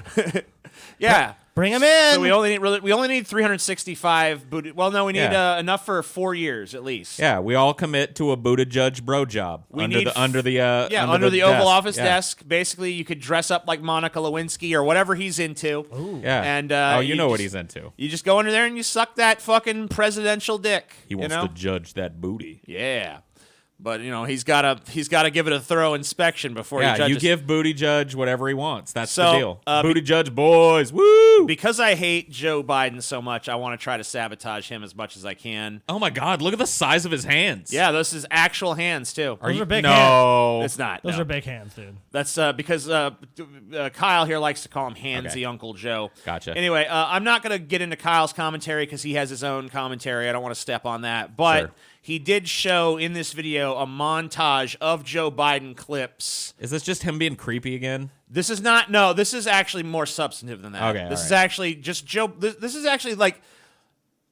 Uncle I'll Joe. just let it speak for itself. Let's see Uncle Joe. I like the idea they keep in jail longer. I'm the guy that wrote the bill requiring federal judges to keep people in jail 100% of the time for Wolf. which they're sent. You're a fucking wolf in sheep's clothing, you piece of shit. I'm glad they're going to be in prison longer. Oh, Hold on. I like prison. I just want you to let's just. It's about a minute long. Let's just. All right, sorry. I want you guys to just sit here and absorb I'll shut Joe up. Biden for a second. I know we usually like to commentate over shit, but I just let him speak let him have the floor for Let a it minute. be. All right. Let it See be. what this motherfucker's all about. Whatever happened to that old conservative discipline about paying for what you spent? When I argued that we should freeze federal spending, I meant Social Security as well. I meant Medicare and Medicaid. I meant veterans benefits. I meant every single solitary thing in the government. And I not only tried it once, I tried it twice, I tried it a third time, and I tried it a fourth time. Paul Ryan was correct. When he did the tax code, what's the first thing he decided we had to go after? Social Security and Medicare. You cannot go to a 7-Eleven or a Dunkin' Donuts unless you have a slight Indian accent. I actually like Dick Cheney for real. I get on with him. I think he's a decent man. I'll vote for this because we should support compelling Iraq to make good on its obligations to the United Nations. President Bush did not lash out precipitously at Iraq after 9/11. At each pivotal moment, he has chosen a course of moderation and deliberation, and I believe he will continue to do so. I spent last summer going through the black sections of my town, holding rallies in parks, trying to get black men to understand it's not unmanly to wear a condom. In the community's engaged in denial. They're engaged in denial. No one wants to talk about it in the community, and we do not have enough leaders in the community and outside the community. That cadre of young people born out of wedlock, without parents, without supervision, without any structure, without any conscience developing, because they literally have not been socialized. Madam President, we have predators on our streets. We have no choice but to take them out of society. The younger generation now tells me how tough things are. Give me a break. No. I have no empathy for it. We'll continue to stand against the biased resolutions and attempts to delegitimize Israel at the United Nations. Trans-Pacific Partnership is perhaps the most ambitious trade negotiation underway in the world. That says it all, dude. That says it all. He's like, God, I hate Joe Biden so fucking much, dude. I'm gonna be Something honest. is I rotted in Denmark. didn't necessarily disagree with all of those cuts. I mean, there was a few things that probably we're not necessarily. I mean, like, you know, whatever. But I mean, like, most of that shit. But I agree. Most of that shit is not like his support of mainstream TPP. And like, how the liberalism. fuck are you gonna run for the Democrats in 2020 going against? Obviously, he's not going to campaign against Social Security and Medicare, but his fucking positions on that are on the record several times in that tape. yeah, he wants to cut entitlements. He wants to cut Social Security. He wants to cut Medicare. he And wants I'm to cut tired of this everything. young generation flippity. I have no empathy for them. Even though, if you look at every metric, it's harder and harder for average people to afford living in almost any metropolitan area of this country. Right. I mean, it's so divorced from reality. It's not just like a problem of like, oh, some people just lazy bums just can't make it. It's like normal working class people just can't make it in most parts of the country anymore. You know what? God damn your flim flam, Scotty. The people love him. They love him. People So what love did you- him. God damn, it's Uncle love Joe. Look at him. What'd you agree with him Hell of on, a Paul? guy. The racist stuff. The racist stuff. That he Kinda, said? yeah. Yeah. And Wear a rubber. and I mean, some of it. I got to be honest with you. Like the idea that that parts of the black community or whatever are in denial about some of the problems that are rampaging through that community, and how some of the solutions need to at least partially come from within. That's what it sounded like he was saying. And I don't disagree with that. I agree that's true of any community that's beleaguered by anything. Yeah, dude. And that's true. You know of what I any mean? community. No angel is going to descend out of heaven. And I'm not saying that fucking black people don't get a fair shake, because sometimes they don't. But I'm just saying I don't necessarily disagree with the personal responsibility argument. You know what I mean? The Ku Klux Klan is calling, Paul. Am I? Did I do a racism? They want their white hood and bed sheet back. No, I honestly don't think that was. I mean, like, we could argue. It could be argued and shit. I mean, honestly, but would that be a controversial thing that I just said? Yes. Oh yeah. Why? I don't know. Because we'd have to have. Because what you're saying is going to be taken at face value to mean That I think that black people are incapable of doing those things. Go talk to the Bible Reloaded. They'll fucking explain why it's so bad. stupid. Paul, what you said is very problematic. Very problematic. It's solution based. Problematic. Problematic. No, problematic, Paul. Problematic. All right. No, but whatever. All of the policy substance shit he said, he's a Republican. He is? He's a fucking Republican. And if you look at his website... He's not even a corporate Democrat. He's just flat out not a Democrat. Get rid of this fucking piece of shit. Why is he doing well in any poll? It's basically just Obama nostalgia from motherfuckers who don't know what this piece of shit is actually about. Hey, guys, remember me? Obama loved me. They love him. They love him right back. Obama loves him so much. People love him right back. He hasn't even endorsed him. Anyway. He is our crazy. You remember how we were talking about how we need to start treating. By the way, I've gotten a lot of praise. I don't know if you've heard praise for the grandpa principle that we outlined. Yeah, I mean, I think it's a solid idea, dude. I like that. Especially if we're gonna have to deal with a second term. But I think that maybe we should start, if we're going to do that. Well, why don't you just briefly explain the grandpa principle again to everybody out there listening that might not be familiar? So it really was born from us looking at a picture of Trump smiling and holding a wreath or giving a trophy to a big sumo wrestler when he was on a state visit to Japan. I'll go ahead and pull it up. Yeah, if you can find it. And we started riffing on that, and the conversation, we noticed he looked really happy. And the idea was kind of born through that conversation that what we should do to save the Republic from his darker impulses is just fill his calendar with interesting travel and things for him to do and ribbons to cut and, state dinners and that type of stuff like you would do with your grandpa if you had the money. Yeah, because look how miserable he is in this picture by comparison. He's doing business for the country now, and he looks like he wants to crawl in a toilet and die. And let's be honest, he's old enough to be my granddad. And I'm an old fuck. I'm 40. He could be my granddad in a certain arrangement. Maybe a little old, young to be my granddad, but whatever. He's right in that zone. We need to start treating him that way. And if we do, he won't have these darker impulses because every state he goes to visit that treats him well, even fucking North Korea, he loves them. And that's really what we need while we're trying to rebuild things is somebody that's only going to project love from the United States outward to the world. Look at him. I would be proud to have a leader sit down with that man with that genuine smile and that beaming joy in his eyes, Dude, I'd be proud to fucking say I'm an American Maybe once not again. on the context of like, hey, let's make a nuclear arms agreement. We don't need to make him do that anymore. No, he just handles a bunch of ceremonial shit. Yeah, and talk about the wonderful fluffy chocolate cake. Grandpa and how impressive Trump. the sumo match was and how beautiful the Zen garden was, and oh, where are you going next month, Mr. Trump? I'll be in Russia enjoying a hot steam bath at a local geothermal place and eating fine food. And then after that, I'm going to, wherever. I don't care. Just let him go and cut ribbons and be at ceremonies and pass trophies. Let him play a lot of golf. Pin medals and, whatever. Yeah, let him golf whenever he fucking wants. Yeah. We got to stop criticizing. That's the grandpa principle. Yes. So I think we should extend that to Uncle Joe. Make him the old crusty uncle of the United States and start treating him that way. He let him get away with his more, shit because that's we just do, Uncle Joe. and we have plants in there that he can like grope, and it's like, oh, Uncle Joe, Right. We just you got away with it again, Uncle Joe. Legalized prostitution, and then just send him, a consenting adult sex worker that he can be as handsy with as he wants. Oh well, hello. Would you like to take a picture with me? Your hair smells like strawberries.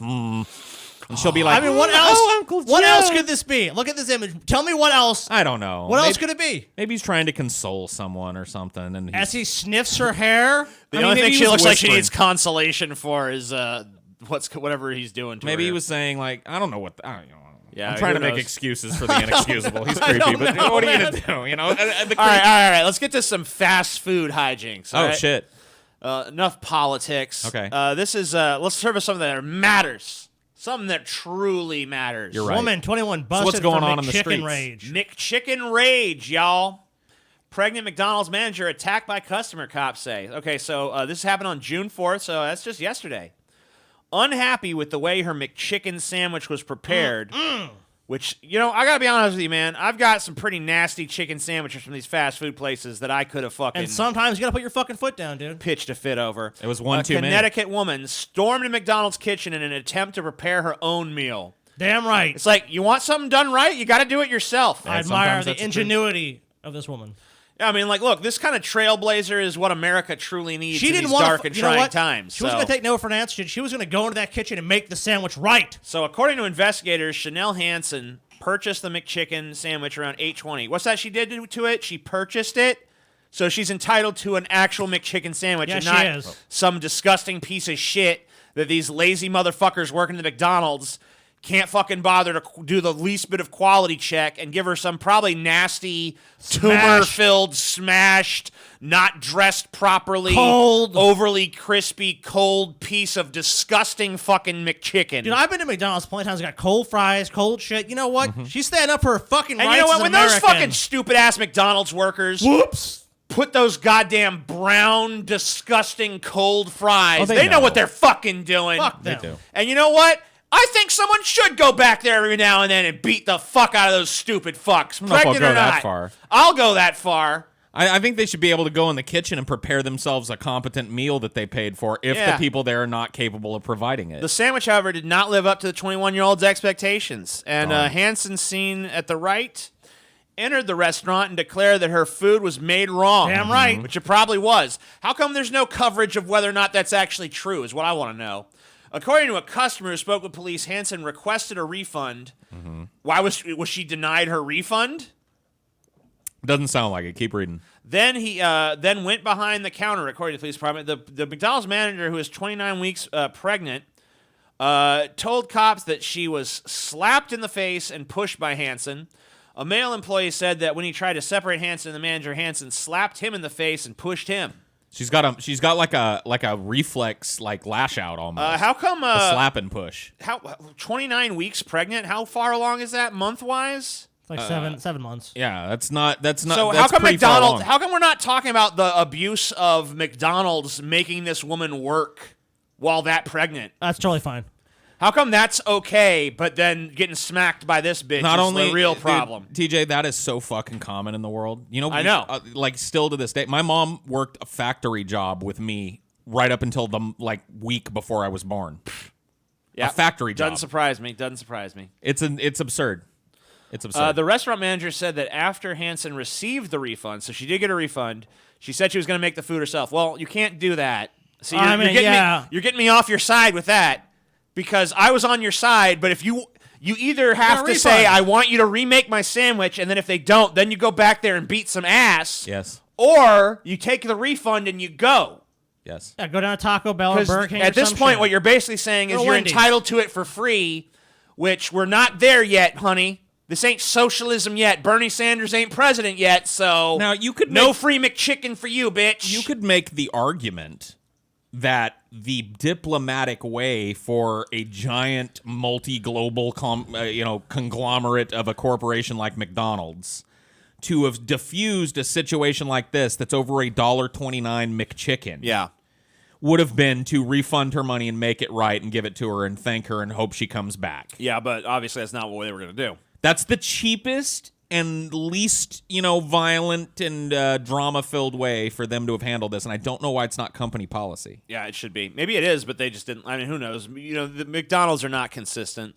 So this happened pretty close to us. Taco Bell customer calls cops after eatery runs out of taco shells. Now, in fairness, that shouldn't fucking happen. No, that is distressing. Your name is Taco Bell. But that is not a reason to call the police. That's not a job for the police. Right, but call the Better Business Bureau.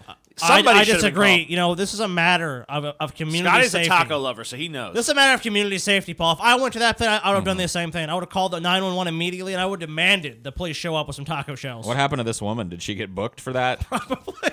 This customer was going through taco hell. Oop, oop. Oh, bullshit. Out of soft shell taco? No.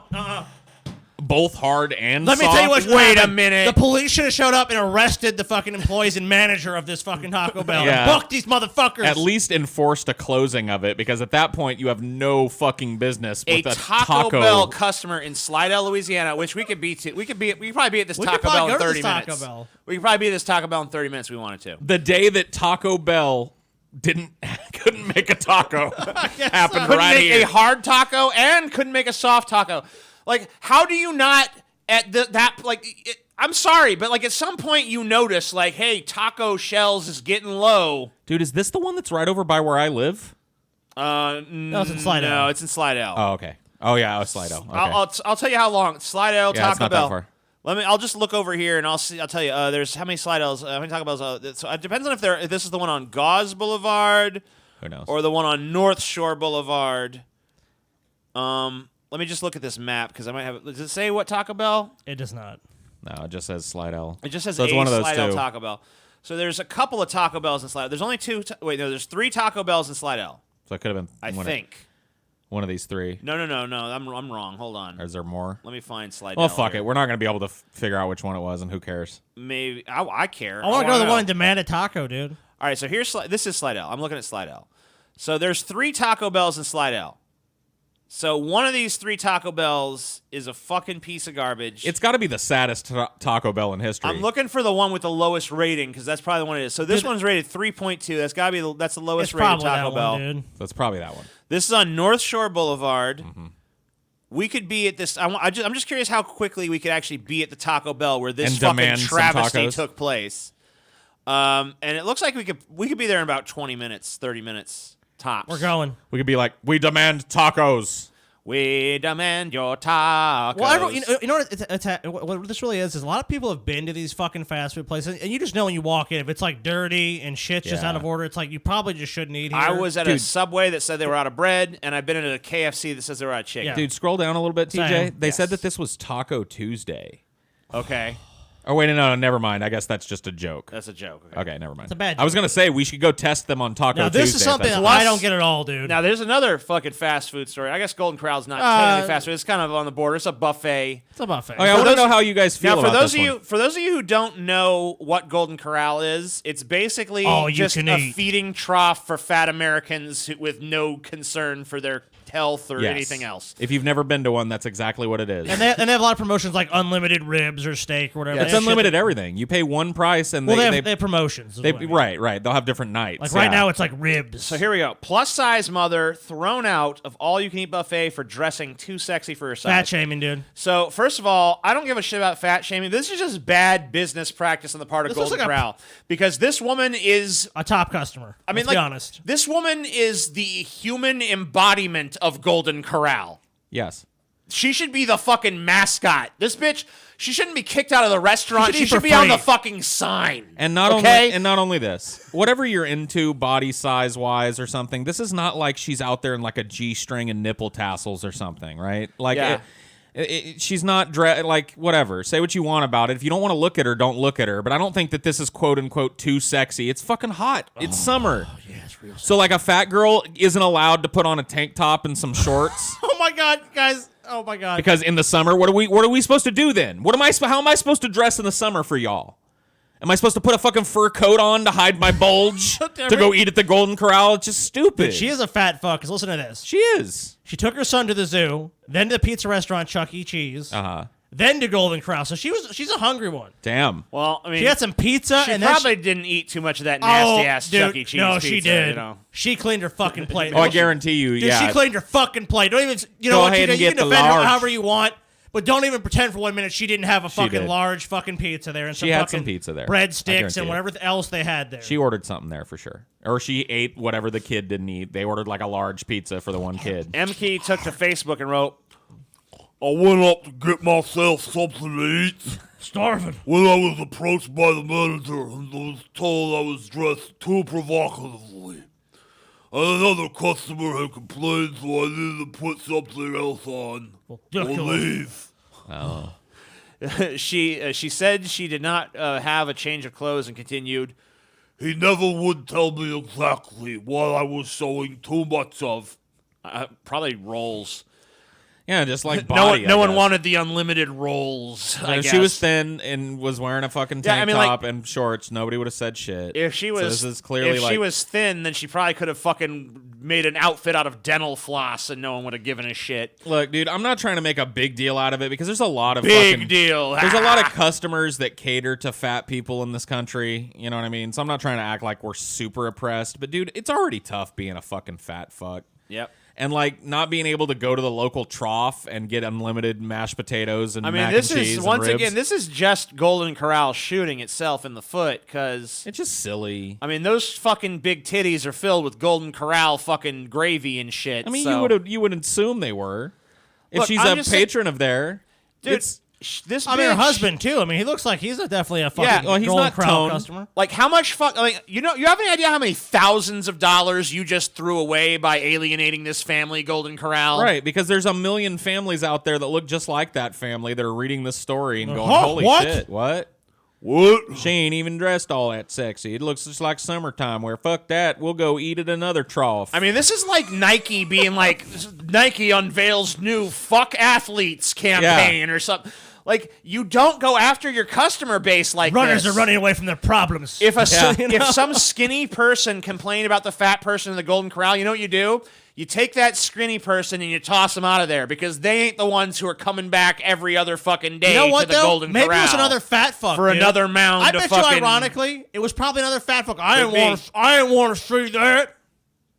Could be. You never know. Fuck you, Golden Corral. I was never gonna eat at you ever anyway, but now, even at my darkest day, I will never darken the doorstep of a Golden Corral. So any hypothetical money that I had already decided never to spend in a Golden Corral that may have one dark day in my horrible life, desperation, in desperate need, been spent at a Golden Corral, you just lost it. You So know, congratulations, there Golden is Corral. a Golden Corral in Hammond. I know. Oh, I've seen shit, him around Paul. here.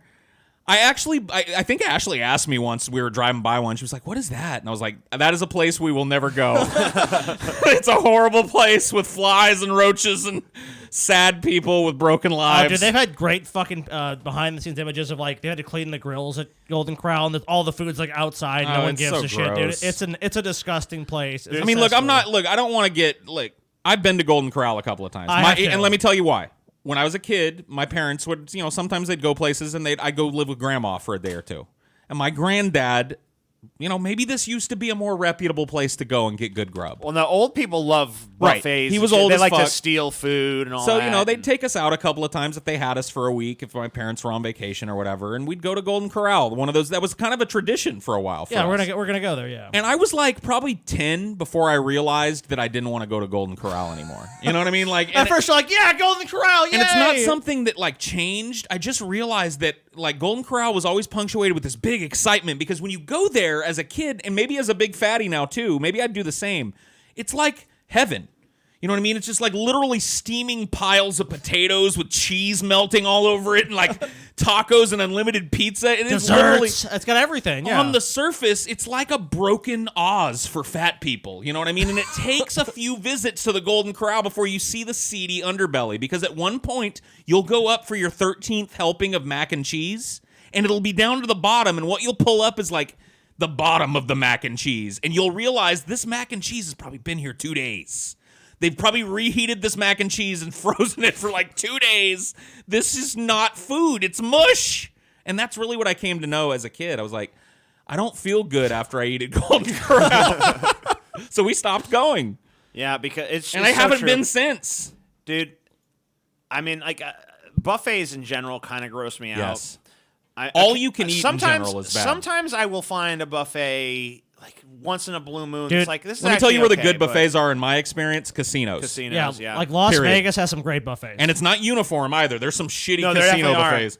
But you know what? If You're you- more apt to find one Me in and a buffet. Scotty went to the Caesar's Palace buffet. That's an excellent It's pretty buffet. legit. With my ex-wife, I got to stay in Caesars. Even that. And part of it, I went. The I agree Silver with you guys. Slipper It's Casino, really which fucking is good. just like a rinky-dink casino out here. I mean, they have the crab legs and shit, but their whole buffet is actually pretty decent. I mean, there's some stuff there that's nasty, but as long as you figure out what's good and what's not, you can fucking navigate it pretty well and actually get a decent. But those meal, buffets are also super fucking expensive. It's also Indian, and also it's there's also a huge Indian turnaround casinos too. there's though. like constant like there's people coming, there's people coming, there's people coming. They're not, there's stuff's always being prepared for more, and there's people cooking it. Those constantly. buffets too are fucking super expensive. Golden Corral's like $10. Yeah, Golden Corral's like, yeah, come on in. Yeah, maybe at dinner time, 15, 16. So it is too a function of like affordability, right? Let's see what their Golden Corral prices are. Go to their website. A lot of times they got promotions where it's like $12.99 or something for unlimited ribs and everything else. So Golden Corral prices. What's for Corral access to the buffet? Full access. Well, hold on. There's different depending on the time of day. Sure. Oh, okay. Yeah, so they you got like lunch happy and you got hours your and dinner. shit. Okay, got it. All right. So here you go. So I want you guys to guess the breakfast price. There's breakfast. That's got to be the cheapest. Probably the least amount of people have got to be going to Golden Corral. $9.99. So Scotty. I would say they probably got a special. I'd say $7.99 for a breakfast buffet. All right, you guys are. It's in between. It's Okay. $8.69. All right, so we were about we bookended it. All right, lunch. Lunch buffet. Oh, probably $10.99. $10.99. I would say, I shorted Scotty last time. Let's see what happens. I'd say $9.99 for the lunch buffet. Very close. $9.95. Okay. Oh, damn. Close. All right. What about dinner? Dinner's gonna be a little more expensive. Yeah, I think Scotty was on balls with $12.99 on the dinner. Maybe. Yeah, $12.99 sounds good actually. $11.99. Oh, damn. But it is $2.19 for every beverage. So they kind of hit you with the beverage charge. Oh shit! So there's no free refills. It's not free. Well, no, you get free refills, but The for beverage your is initial, additional. the beverage is an additional thing. Okay. Unless you're planning to go drink the gravy, which some people And might. I have seen buffets in other places that are like that too. Well, It's like can you get a water? The buffet price and then the beverages outside of water. They kind of gouge you. additional. Oh well, you can. Yeah, you can drink water for free. Yes. But these fat people aren't getting water. They're They, getting water. every restaurant has to provide water for free. It's just like, I think there's some kind of rule about it. Like Or- you can't have an eatery where you deny people tap water. water, tap right, water. and you can't. Right. Yeah, right, exactly. But anyway, the Indian casinos too. Don't just think it's Vegas or one of these gambling legal places you got to go. Like I'm telling you, it is spotty. Like you have to find the good ones. But I've been to a bunch of Indian casinos and I've tried out some buffets, and you can find some really fucking good buffets. But it's usually, like I said, usually in a casino. Don't go to a Golden Corral. No, Even if your pockets are empty, you're better putting that money in like a McDonald's pocket and shit. You're better taking that $12.99 or $11.99 for dinner or $15 or whatever it's going to be. Go for to a a drink. Taco Bell that has taco Yeah. shells. I'm dead serious. Yeah. Fast food is better. I just looked up the top buffets in the country. I'm trying to figure out what the number one buffet in America is. There's a couple of them. It's not just Golden Corral. There's a couple I remember being kind of I bet it's national actually the chains. one we just told you about, the Bacchanal Buffet, Caesar's Palace, Las Yeah. Vegas. Me and Scotty ate there. I remember everything we got being good. That's all. I mean, look, I'm in favor of buffets in those limited set of circumstances, but they are super expensive, of course. Right. And it's that. What do they charge like for that high? Because that's like a high end buffet. Caesar's is like a high end casino. Oh, yeah. So what's that? What do you get?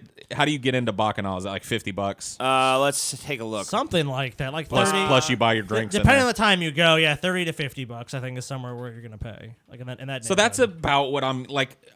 25, 30, $40 is what I'm used to paying. It at is these buffets weekday that are brunch is decent. $39.99. Weekend brunch is $54.99. Yeah. Weekday dinner is $54.99, and weekend dinner is $64.99. What was that? Damn. What was the entry price on that crab buffet that we went to at the? It's about $30. Yeah, 30, 40 so bucks. yeah, and that say what you want about it. That was a decent buffet. It was. Oh, and it's pretty good. Especially for for what it specializes in, you know what I mean? For it being like you guys built it up as like a big seafood kind of extravaganza. It definitely. Well, that's lived why up to people that. go. People, and you're talking about the Silver Slipper. Yeah, that people go Yeah. to that for the all-you-can-eat crab Because it's for right sure. there on the And that's fucking just in the coast. middle of fucking bumfuck Mississippi. You got to drive through like the hood to get to it and shit. Yeah, but I mean that whole place was. I mean, say what you want about the area, but that casino was cool. It was nice in there. Yeah, I've been to the beach. It's not. I I wouldn't really call it the hood. It's I've not- actually it's thought not about great. like going It's and kinda booking, hoodie. I a don't couple of think so. nights down there and just kind of staying in the hotel. You afraid, and- TJ? You're afraid of normal Dude, people? you guys want to do that one of these days? What?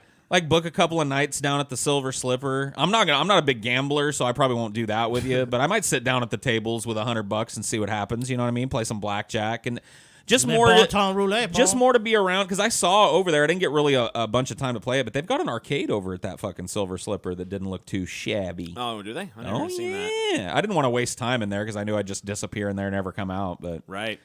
yeah. Maybe we could do a little mini meet up there or something. That'd be kind of fun. I mean, I See, used to do that every once in a while because I lived near a couple of really decent Yeah, fucking maybe you could Indian casinos. gamble with some fans or play arcade games or whatever. Yeah, why not? Hit up the buffet with a bunch of It fans. seems like an Who knows? interesting place to do it. You know what I mean? I mean, know? it's not in everybody's price range. Meet some Mississippi fans. Some Mississippis. Do we even have any of those? I'm for sure we do. Dude, if we've got that many Alabama fans, we definitely got some Mississippi fans. So these guys are planning a straight pride parade in Boston, and Twitter can't get enough. Straight pride Straight pride parade.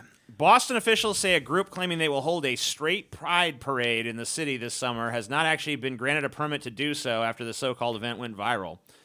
It all started with a group of men calling themselves Super Happy Fun America, according to its website. The group exists to celebrate the diverse history, culture, and contributions of the straight community. Okay. Last week, the club's vice president, Mark Sahade, I don't know, claimed on Facebook that the city of Boston would be working with them for the straight pride parade. His name is one letter short of shady. Yes, it is. And let's be honest. I'm Mark you Shady. don't want to fuck Super with happy. Sahade. I mean, is this the most? Are they trying to be the most Super Happy Fun America. overtly evil thing that ever happened? I don't know. He also said that the group had filed a discrimination complaint against the city and that officials understood they would lose in litigation. Sahade added that the group was tentatively planning the parade for August 31st and even provided a planned route. If you would like to come as an individual, march as a group, or bring a float or vehicle, then get in touch. This is our chance to have a patriotic parade in Boston as we celebrate straight pride. Now, Well, you know what? Of course, the internet's losing its mind over this. People on Twitter are fucking apoplectic. It's almost like this group concocted this whole thing to get people upset. You know what I mean? Oh, do you think it could be a fucking Yeah. 4chan thing? You don't think you don't think you get that from their name? That doesn't sound like a meme to you? The Super Happy Fun America time or whatever the I fuck it can is. totally see that. The fact that they actually have not even filed paperwork, this reeks to me of someone trying to trigger the libs, and as Succeeding. usual, it works. Here's the fucking thing. Triggering the libs is like shooting fish in a fucking barrel. What do they say? They're triggered by anything and everything, so it's not a fucking accomplishment anymore. I want to see the reactions. Can we go down to some of Yeah, those? let's take a look. Let's say some triggered people. So this is the guy. He's gonna straight Mark pride. Shady. Yeah, big fucking deal. This is the volatile mermaid. Her tweet is at oh no she twins. Shoot me in the fuck. If that's terrible. If that's the cure to the boomer meme, then deliver me unto boomer memes. The straight pride parade will be mostly men because very few women will get to come. Is that what they call one of them double entendres? Oh yeah, it is. I don't get it. Only lesbians Know how to get make a woman come, yeah. Yeah. Yeah. Because they know their way around the puss. Yeah. Even though scientific studies show that lesbians are, I think, the most unhappy group sexually. Of course they are. Darn. So. Of course they are. You got to. I didn't know that. Look, you can have fun with an innie and an outie, and you can have fun with an outie and an outie, but you can't have fun with an innie and an innie. I'm sorry. Well, I didn't know that. Yeah. What about scissoring? What about scissoring me timbers? Well, hey, that seems like, I mean, I don't have a pussy, but that seems like it might feel kind of good. I'll be honest with you. I'm a little bit prejudiced against lesbians because every lesbian I've ever known has been a fucking psycho. Whoa, TJ. I'm just saying I'm not saying all lesbians are psychos. I'm just saying every lesbian I've ever personally met has been a fucking psycho. Misogynistic piece of shit. Out of here, TJ. You have done a misogyny. I know. And a sexism, and you need to apologize for doing it. Even fucking. I want to apologize to the GTBQ community. Oh, you dropped the L, TJ? Yeah. Fuck you, TJ. No, even I the don't fucking know. I've known lesbians. Look, I kid the lesbians. They're fine. My sisters are lesbians. I'm joking. I'm doing the same thing these retards are doing because I'm just trying to prove to you how easy it is to TJ, trigger look, you. Even Smash Mouth got in on it, dude. Smash Mouth was trending you're an over all-star. this. Smash Mouth actually trended. Parade. Fuck off. You're a douchebag. Straight pride parade. Soon everyone began to wonder what a straight pride parade would look like exactly. If it's the equivalent of a gay pride parade where everyone's fucking and dressing all provocative and shit, yeah, I mean, like, get some strippers with some big tits to jiggle them shits around, and I'll show up to the straight pride parade. Boston straight pride parade. Actually, I won't because it's in Boston, and I can't stand your horrible, horrible accent, Boston. I'm sorry. Got into the habit. Go down to the hop. Let's get in the car. Hey, I got an idea. Let's get in the car. Hey, TJ, get in the car, and we're going to go down to the harbor. Yeah. To the restaurant. Yeah. Yeah, it really is. I'm sorry to say it. I'm actually. It is the most repugnant accent. I can't do it. That's one of them. Ever conceived of by man. It really is. It's the worst. In my opinion, and I don't know if you share this opinion. It's the worst regional accent that's come out of the very diverse regional accents of America. Yes. Absolutely. I've never even There's not even another contender for me. No, I mean, you hear a ton of accents in America, and they are Boston. a wide ranging of blends of different accents. But I'm telling you, man, the hard downtown fucking whatever generalized Boston accent is just so raspy. From harsh. Boston. Oh man, it's like fingernails on the chalkboard to listen to. Boston. Boston. It's like it's like someone tried to. I mean, like you'd have to almost willfully want to be the most horrible accent. And I just want to believe that, like that. Dude, the Boston accent was created in a fucking lab to just fucking poison and fucking grate on the ears of every other American. I do outside remember of the Boston area. I do remember reading that the Boston accent is actually kind of a time capsule and was a much more generalized American style accent. Well, thank in God the it colonial died. age. Anyway, sorry. Boston whatever. Straight Pride Parade. You have to come in a costume as your favorite Mark Wahlberg character. Everyone walks around ordering a cranberry juice at a bar. I don't even get that. And saying how do you like them apples? Madness. Okay. What I mean, isn't that like a whatever? Good Will Hunting, right? Good Will Hunting. reference, So yeah. that movie sucks now because it's got a white guy in I it, guess. a white straight guy in it. The Straight Pride Parade is every weekend when you see 4 dudes in polos walking back to their campus at 2 a.m. looking very bummed they didn't get laid. Because gay dudes never wear polos. And gay dudes never have any trouble getting laid ever. Well, I will say it might be slightly easier. It for is gay a little dudes to get easier laid. because they just got to be like, "Yo, Yeah. you want to fuck?" And then someone's like, Yeah, "Yeah, there's- sure." Dude, Sure. all the people on the internet But- have this totally wrong. No, they're all wrong about this. All these whiners are totally wrong. They should totally endorse this parade. They should let them have the parade and just go there and film it because it's going to be a fucking clusterfuck of bullshit. If it even happened, it would be hilariously bad. Yeah. Let them do it. Let them fucking make fools of themselves if they actually want to do it, which I doubt they do. It's probably just a way to trigger a bunch of idiots. To my understanding, the Straight Pride Parade is just the checkout line at Costco. Okay. Ha ha ha ha ha ha. I imagine a Straight Pride Parade to be something like this, but in the worst way.